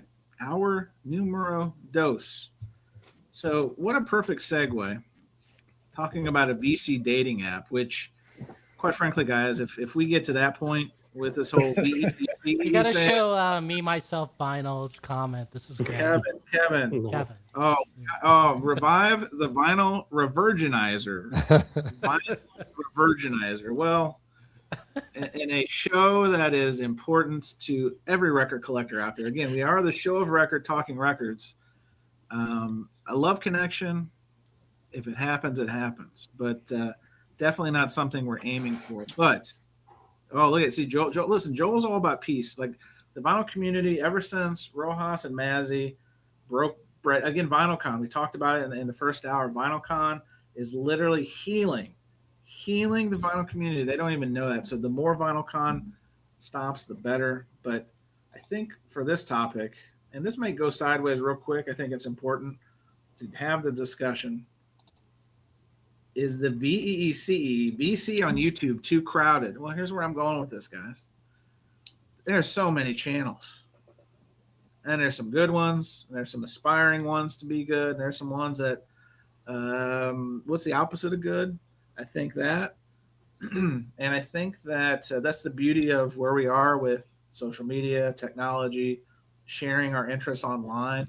So it's the good and the bad. You know, like it's the people who have dared step over that line to make content have found out a lot about themselves and a lot about the hobby and a lot about human nature. So one thing I wrestle with now, that I am the king of the VC, I am anointing myself king of the VC here and forever, is that there's a lot of channels. And quite frankly, there's just not enough time in the day to watch them all. I would like to. I strongly believe in the adage, support your friends. Support who supports you. why we had Spinz on to talk about his app, right? But at the same time, there are people that shouldn't be doing this for a myriad of reasons. So, Joel, I know you're new to YouTube. The question is, I think Rojas pitched this once, is why did you decide to cross over the imaginary line, and knowing full well that almost everybody and their mother and their brother and their uncle is doing it? Oh, it's Rojas's fault? No. It's 100% his fault. No. Tell the story how we met. You gotta tell. Yeah, I did not cross over anything. Let me tell you that. I was hanging out with my buddy Terry, and Tap Jason Records. shows Shout up. out to Tap Records. Shout out to Yes. Terry. So I met Jeremy and Terry through the Awesome Record Convention, and then through me hanging out with Terry, I met Jason. Jason tells me about this VC thing, which I finally have the history. He gave me he can never say I don't know the history now. He gave me the history. I am not. He brought out the logule that tells all about our vinyl forefathers.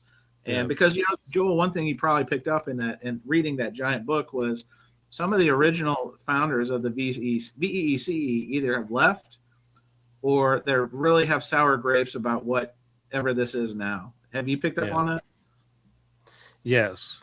The what is it? Crates from the Dead or something? No, Tales from the Crate. Tales from the Crate. Crates from the Crate. Yeah, so I'm well aware. I also know why High Rant, like he laments the days of yore. No, and listen, all of that. Listen, Tom's here. I like Tom because Tom has a lot of alternate takes to a lot of conventional thinking, and I appreciate that because it does make you think about things. But I do think, and Tom, I'm not pigeonholing you, but to Joel's point, I think you wish some of this was a lot more about records and a lot less about talking about records, and I can appreciate that. No shade on me. I get it. Listen, if it were up to me, I would just talk about shipping supplies, shipping costs, Google Maps, directions to things, and Skinny Puppy. and Skinny Puppy. Nah, like, so I don't watch anything close to all the videos and channels you guys watch. I don't think there's any such thing as being too crowded. I think if everyone wants to make a video, I think that's great. And I think people should watch around and see like the personalities they like and the people with the taste of music that they like. And, I think there's different strokes for different folks. And you know what I mean? Like life is too short. Let's all just get in there and if it wasn't for this, like I'm really grateful. I met people like the better looking Joel. I haven't seen him in chat in a while, but I'm grateful for meeting him. I'm obviously grateful for meeting all of you guys. You're welcome. You're welcome. I'll publicly give you your flowers. You're welcome, Joel. Yeah. But like, that's what I want to do. I wanted to meet more people with good taste in music. Some people that challenge me and show me new music, and some people that are into the same thing I'm in, so I don't feel so alone when I'm like listening to Skinny Puppy. You know what I mean? on call, Tom is here. He says there would be more time to watch videos if, all caps, people stop live streaming. Fair point. But Jason did tell me. Real quick, my counter to that, Tom, is I find this more engaging and interesting to me doing it through this medium, this way, than doing the standard video of here's what I got. Like we do that, we try to incorporate it in the show, and there's nothing wrong with that. But I did that when I started my channel, and I got pretty tired of it easily. Not because like I wasn't excited about what I got and what I listened to, but there's an element of like, what was it? Wash, lather, repeat, rinse somewhere in there that is very formulaic. So like to each their own, and the channels that do that and do it well, no shade. I just find that this is live. I've put my foot in my mouth plenty of times, but I find it to be more interesting and I find it to be more reactive. Like that's what's great about our gallery is we get a lot of like cues and like information in real time. So to me, hear you, Tom, I don't necessarily disagree with you, but I do think that for me, this has evolved because live streaming really wasn't a thing a few years ago when I joined the VC per se. But I think live streaming is, I think it's the way, unfortunately. And Jason told me to stop live streaming. He said my last live stream should have been a video. Because of your content. Stop trying to Change that up, Joel. See, you're causing That's what you said. VC drama. I warned you about this, Joel. I warned you. Yes. Now Let here's there a be peace in the VC. Come on, Joel. two fingers. Yeah, Jefferson says a handful of folks I try to keep up with, but Alan always is must see. Yeah, Alan has a channel. Now, counterpoint on this, Groove Seeker. Once the fastest rising star, I know you're out of. Once you got through the third layer of the barrier, how are you finding the rarefied air of VEECE stardom? Is that something that has made your life richer or poorer? Well, meeting you guys changed my life in a good way. I have no desire to get anything out of this, but have these conversations and connections with you guys. And I'm very grateful that we do this on a live stream. And I'm very grateful what we have for Monday. I'm very grateful Spinz took my call a couple of years ago and helped me get involved with all of this. And I think the VC is too crowded, but I'm not saying it in a negative way. I'm saying it in a positive way, because I actually go through phases where I'm watching more videos about vinyl records and listening to them, and that's not good for me. I have too many records to listen to. So I just try to support my friends, like what you said. Like, I watch everybody's videos on here, and if I find a video that's outside of like the immediate circle, like I try to pay attention to it, but it gets really hard. And I'm not saying it's too big because of quality of content. That I don't really pay attention to. Because on the flip side, Chance, like if I watch people that just show what they picked up, like that's what I love the most, is like seeing what people are listening to. And even if the comments are brief, like that's fun. But it's hard to make content too. That's why I really don't do it. And like a couple of people said, like, you should do it. So I'm trying it, but I'm not usually inspired to make a video. I prefer the live streams too. And Chris, I can appreciate that. I appreciate that. And here's why, because I think I found for myself, and I've talked to other people who felt the same way, is like it gets a little monotonous. Like when you feel you have to make a video to feed the algorithm. Now I say that it's a little hypocritical because I do a monthly eBay video. That's me paying homage to the algorithm, feeding it candy, right? But yeah, you know, I think after a while, I think a lot of people come in with the best of intentions, but I don't have the budget to just go out and go to different record stores every weekend. And I'm not traveling all the time. Like I think to try to balance that out is kind of hard. But at the same time, like people who do or don't, like my favorite thing outside of meeting people from this experience has been like watching like the flip videos. I used to really enjoy the flip videos. Not because like I just like it's like ASMR, I'm getting hypnotized, but literally the visual cues made me a better record collector because it gave me the visual cue of like if I'm flipping, I stop. I've seen this before. Where have I seen it before? Now I'm going to investigate, right? So I think hopefully, and that's something that should always have value in the VEC for me. Yeah, I appreciate it. Yeah. I agree, sorry, Joel. Like, I guess I've said this to you guys. Like, I'm glad I met you guys, and if we didn't do this live stream, like these conversations would still happen, in my opinion. I'm just very glad that it allowed me to connect to all of you guys. And then like we have like so many people that watch all the streams we're on, and they're like a vital participant. And those people, a lot of the people in the chat, like I've connected with, and I've considered some of them friends, like that I've spoken to. So there's that value add for sure. Well, here's a good example, the Rev, right? Yeah. To me, the Rev's videos almost untouchable. Untouchable, 100%. They're amazing. They're amazing. And I know he does more of that on social media now because a lot of people have kind of flocked. Like I know Eric Weinbender was one of them. Like a lot of people started the YouTube thing but found that social media and Instagram was a little bit more their speed. Great. I think that's an extension of where the vinyl community has gone. And again, I always say this, vinyl community is not just YouTube. Like there's people who will never touch an electronic device that are part of the community. You see them at your local shows, you see them at your local shops. But the Rev is one of one. And when he does like his deal, nobody can touch him. But he doesn't do it all the time. And again, it becomes a frequency thing, right? So I can appreciate that. And the thing too about the Rev's videos is the comedic delivery and the intelligence behind his delivery is amazing, but he's actually exposing us to like music that no one else is talking about.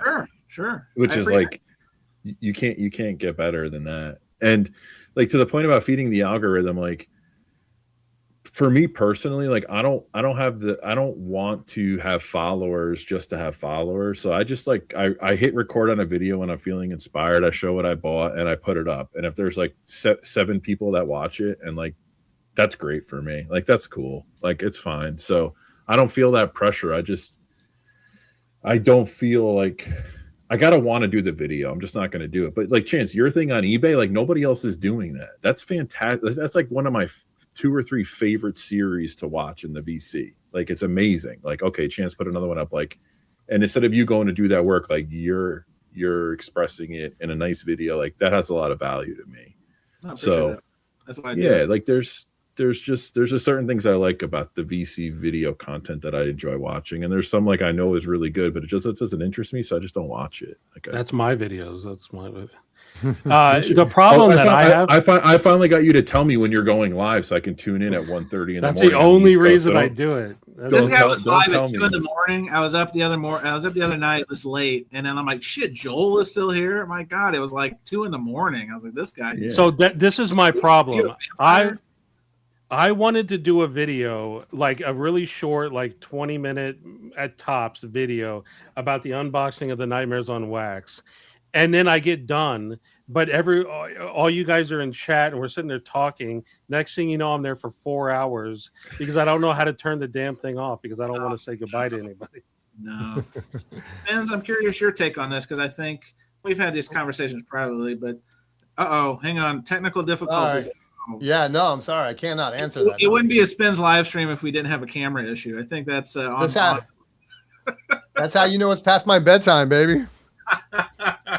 Spinz, what do you think about this? Because like you have I know we've talked about this privately, but your involvement's a little bit different. Like you created your channel, you were doing videos on the reg, but like a lot of us, like other things in life kind of take precedent, etc. Like, do you think now that the VEECEE is too crowded? Like, because I know you've told me, and I'm the same way. I can't watch everything.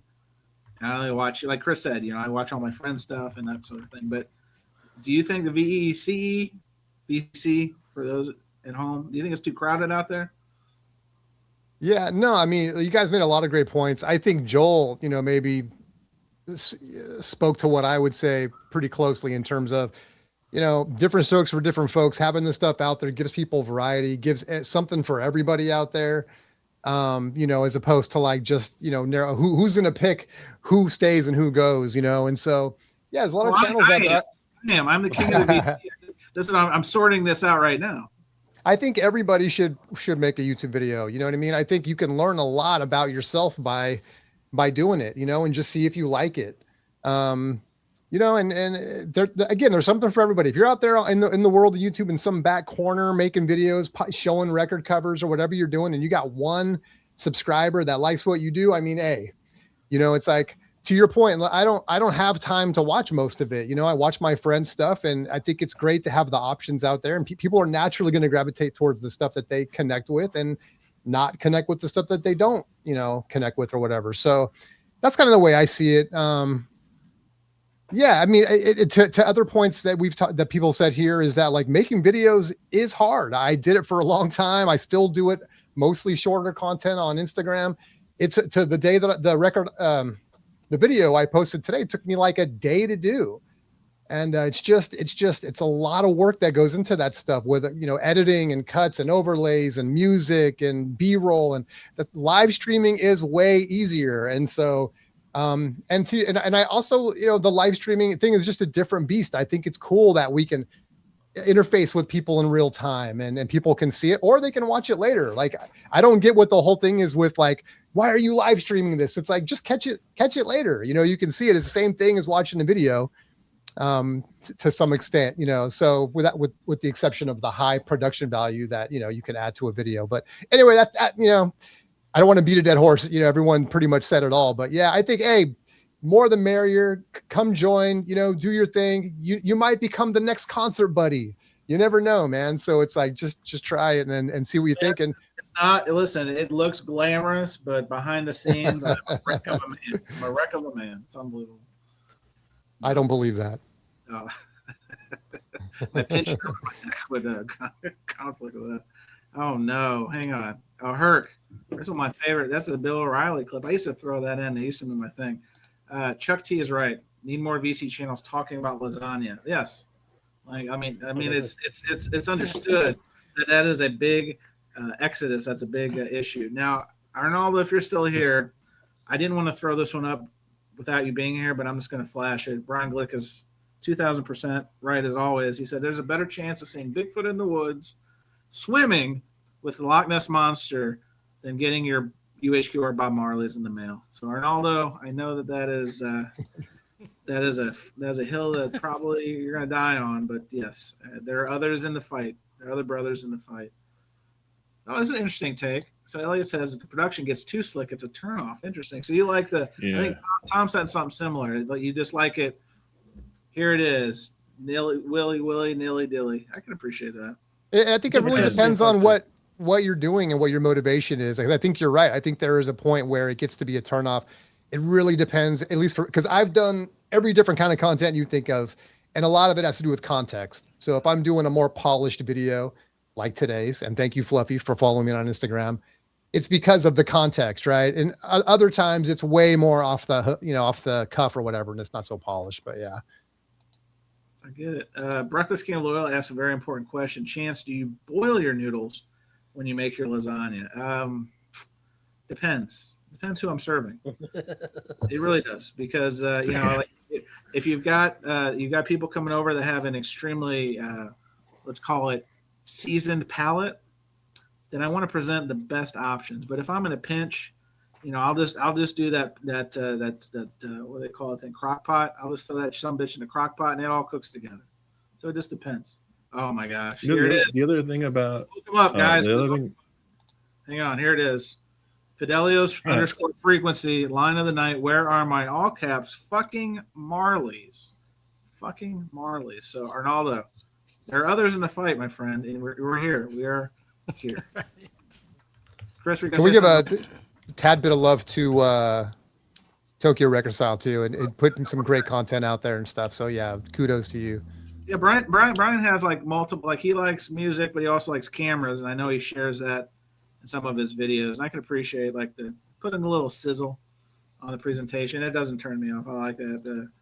So I get where Elliot's coming from, but listen, like you said, Spinz, different strokes for different folks. I can appreciate that.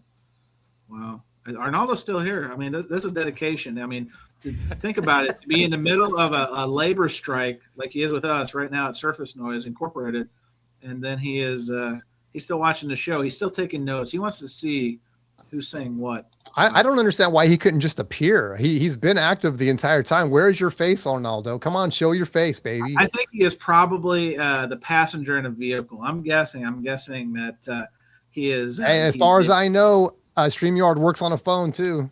Oh no, we don't want to do that. We don't want to do that because I think I've seen other shows have tried it and it can get real sideways real quick. Get dicey. Oh, Vinyl Latte has an answer. They'll come after the ZZ fucking top. Oh man, what a kick in a solar plexus that is. You've pre-ordered these Marleys for, is it going on a year? Like I don't know. I didn't do it. 2 years. 2-year pre-order, but yet ZZ Top coming out like yesterday kind of thing. That's tough to take. I gotta be honest. That's tough to take. Robin's dead here. I love making the videos. You can't let the only 25 views on a video to spend hours and money on get you done. That's true. I think that one thing that I've learned is that you want to put a little bit of meat into it. But I've over edited videos before. I've spent hours doing a video that got minimal return, and it's very disappointing. But at the same time, you have to ask yourself, why are you doing the videos? Are you doing them for yourself? Are you doing them to provide value for the community? Are you doing it for fun? I always says, when this quits being fun, you will not see Concert Buddy ever again on these airwaves. So far, it's still fun, despite all the parody videos and all that nonsense that comes with this. I still dig this. Is this why Jason doesn't make any videos anymore? Well, Jason went into like witness protection program, and then he's come out like Andy Dufresne in Shawshank Redemption, a free man on the other side.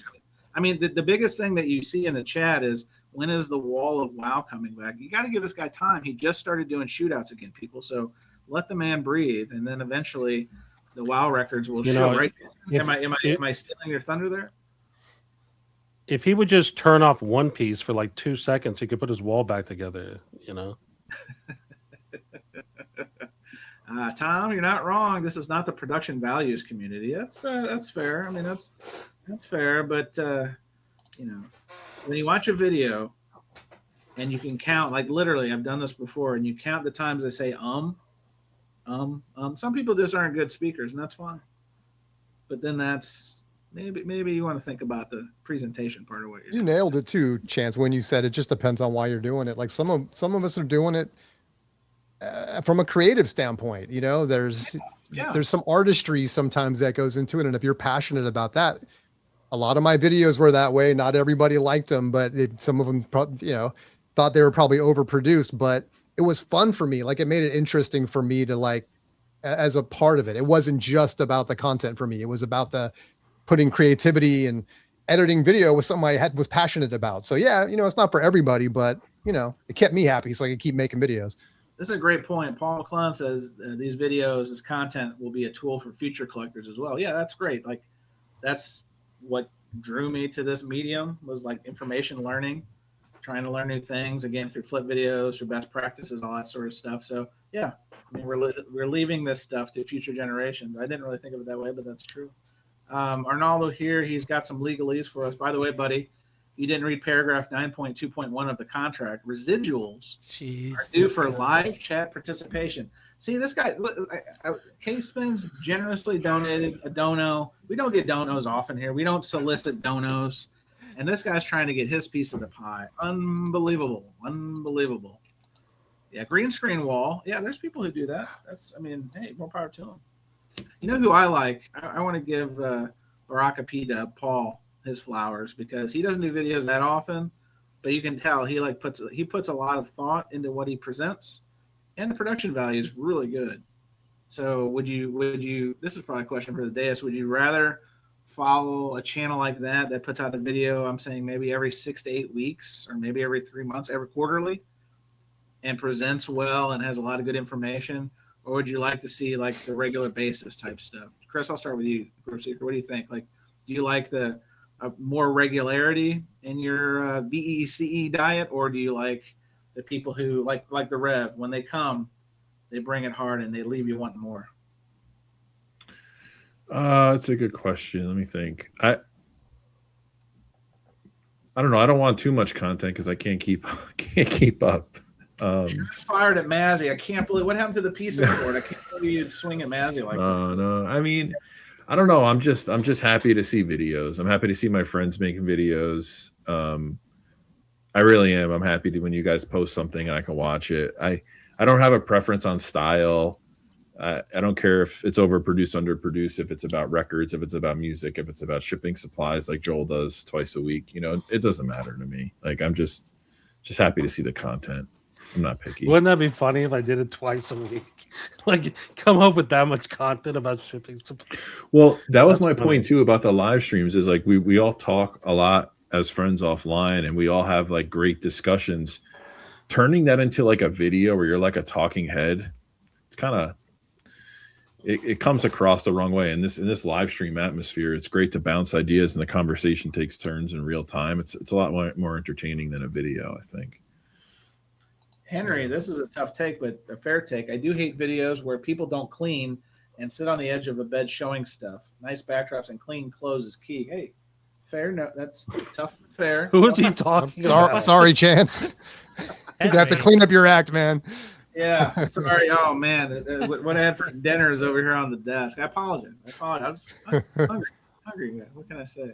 By the way, Tokyo Record Style, I'm answering as Chance in the chat, and I can't figure out it won't change for me. So that was me responding to that's it. like a StreamYard limitation. Yeah. It's like a bug though now, because you used to be able to switch between.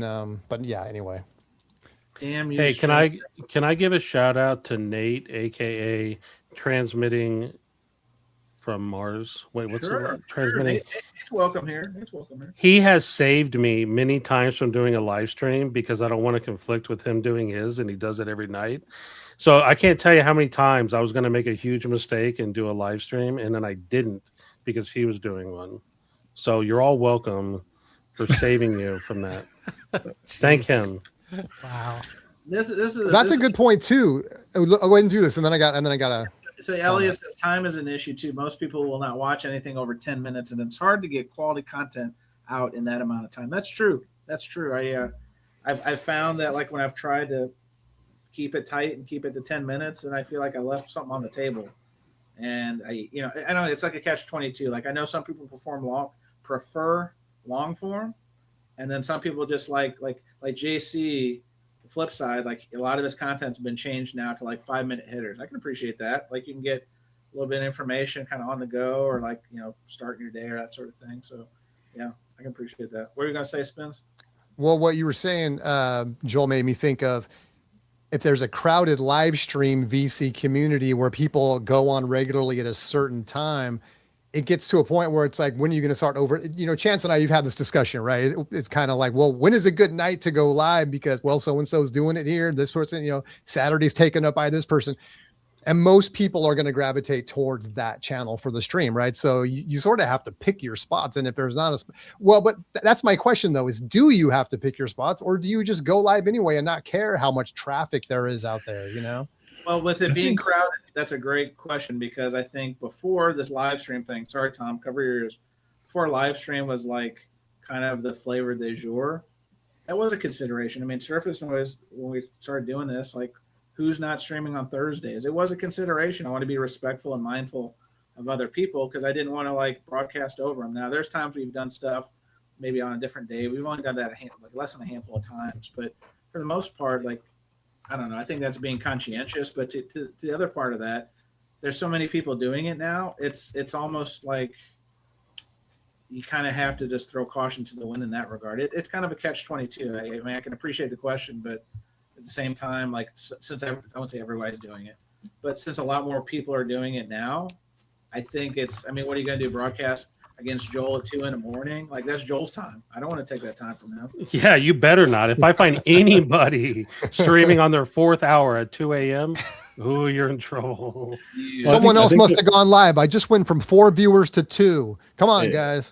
I think the respect thing is true, Chance, because like Jason, when we were doing the social club, Jason's like, we should just do it Thursdays at the same time as Surface Noise. And I was like, that's a bad idea. You know what I mean? No, but all kidding aside, like, I think people will respect, not that like you stake your claim, but if they enjoy your show, enjoy who's on the show and what you're talking about, they're just going to do the right thing and not try to cannibalize, the viewership you're getting. And I also think like the live streaming, to me, it seems like it's calmed down a bit over the past 4 to 6 months. Like it's pretty, I haven't seen like a new live stream pop up except for Bianco's maybe on Mondays early on. And look, that's a great example. Like David does it before we go on. I'm sure David could do it at the same time as he wanted. But David, when David wouldn't say he consulted me, but he bounced that idea off me, and he's like, "What time do those guys go on Mondays?" And I'm like, "Yeah, you probably want to. That'd be a good lead-in. Like part of it's strategy, part of it's also being considerate of your fellow VCers." So. But here's the example about it being crowded, right? Like my comment is saying it's being crowded because it's an unfortunate circumstance. Like I can't always watch David's show before ours, even though he gave us the respect of going on before us. It's just like I can't be on the computer for 5 hours on Monday night. I have other things I have to do, so you have to catch it afterwards and stuff like that. So there's just a lot of content, which is good. I think we need like a TV guide for live streamers with a sign-up sheet, and then we can all just thinking that.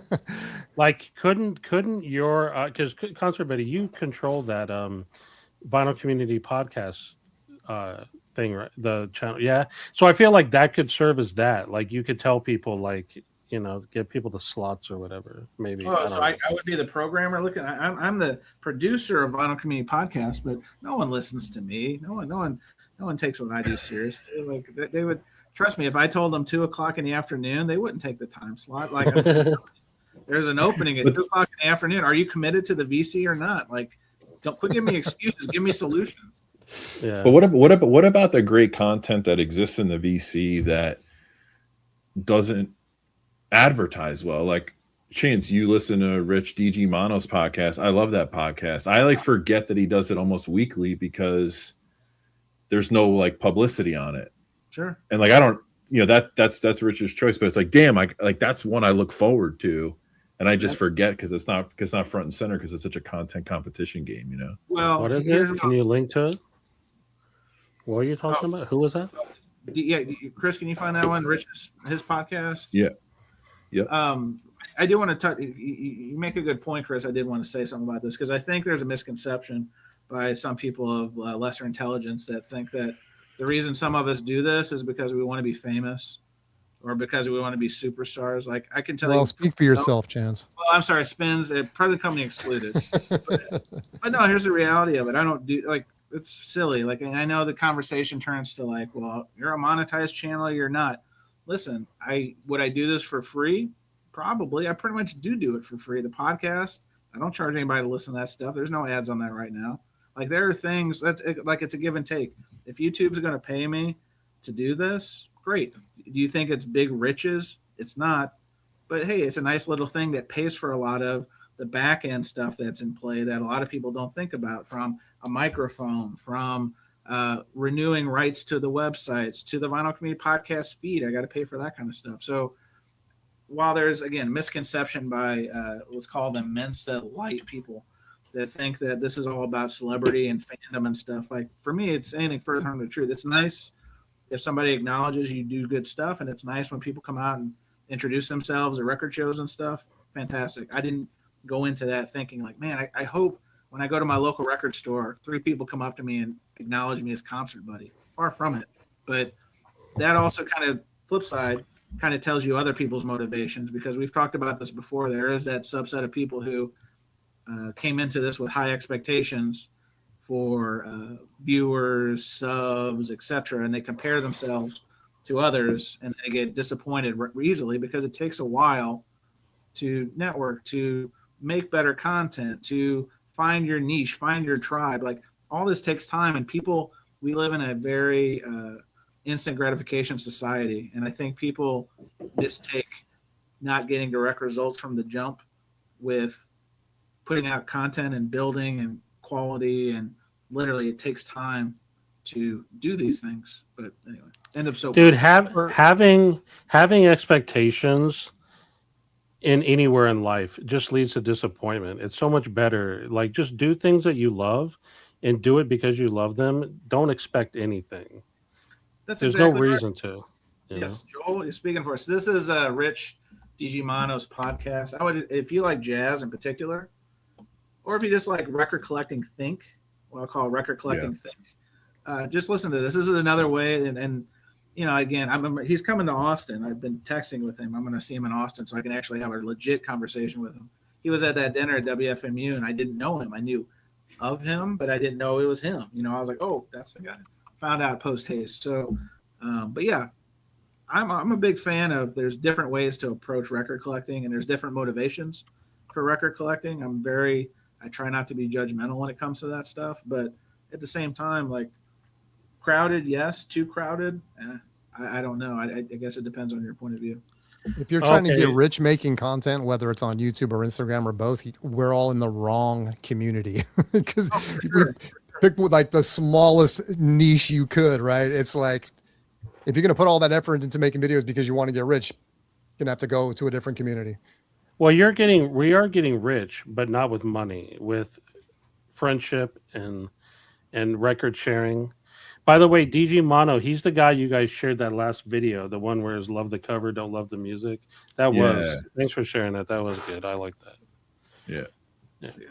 All right, boys. Well, I think we've had yet another informational. Again, the idea behind Surface Noise has evolved, and now our mantra is to inform and entertain, but still complain. So I think we did all 3 of those at varying degrees of Hold the up, show. we got to show a record, okay? There was this band. Yeah, we didn't show a record. That's another charge. You know, Jason, please show a record. Thank you. Checkbox. Do you know there was this band called the Beatles? Who? I don't know if you've heard of them. No there we way. go. No way. There's going to be a movie about them, you know? Oh, good. Is that Joel- just a sleeve, Jay, or is there a record in there? Record's right here. Don't worry. Okay. Nice. That's why the good Lord gave us two hands, as you see, is proper presentation. Is that Frankenstein, Jay, or is that legit?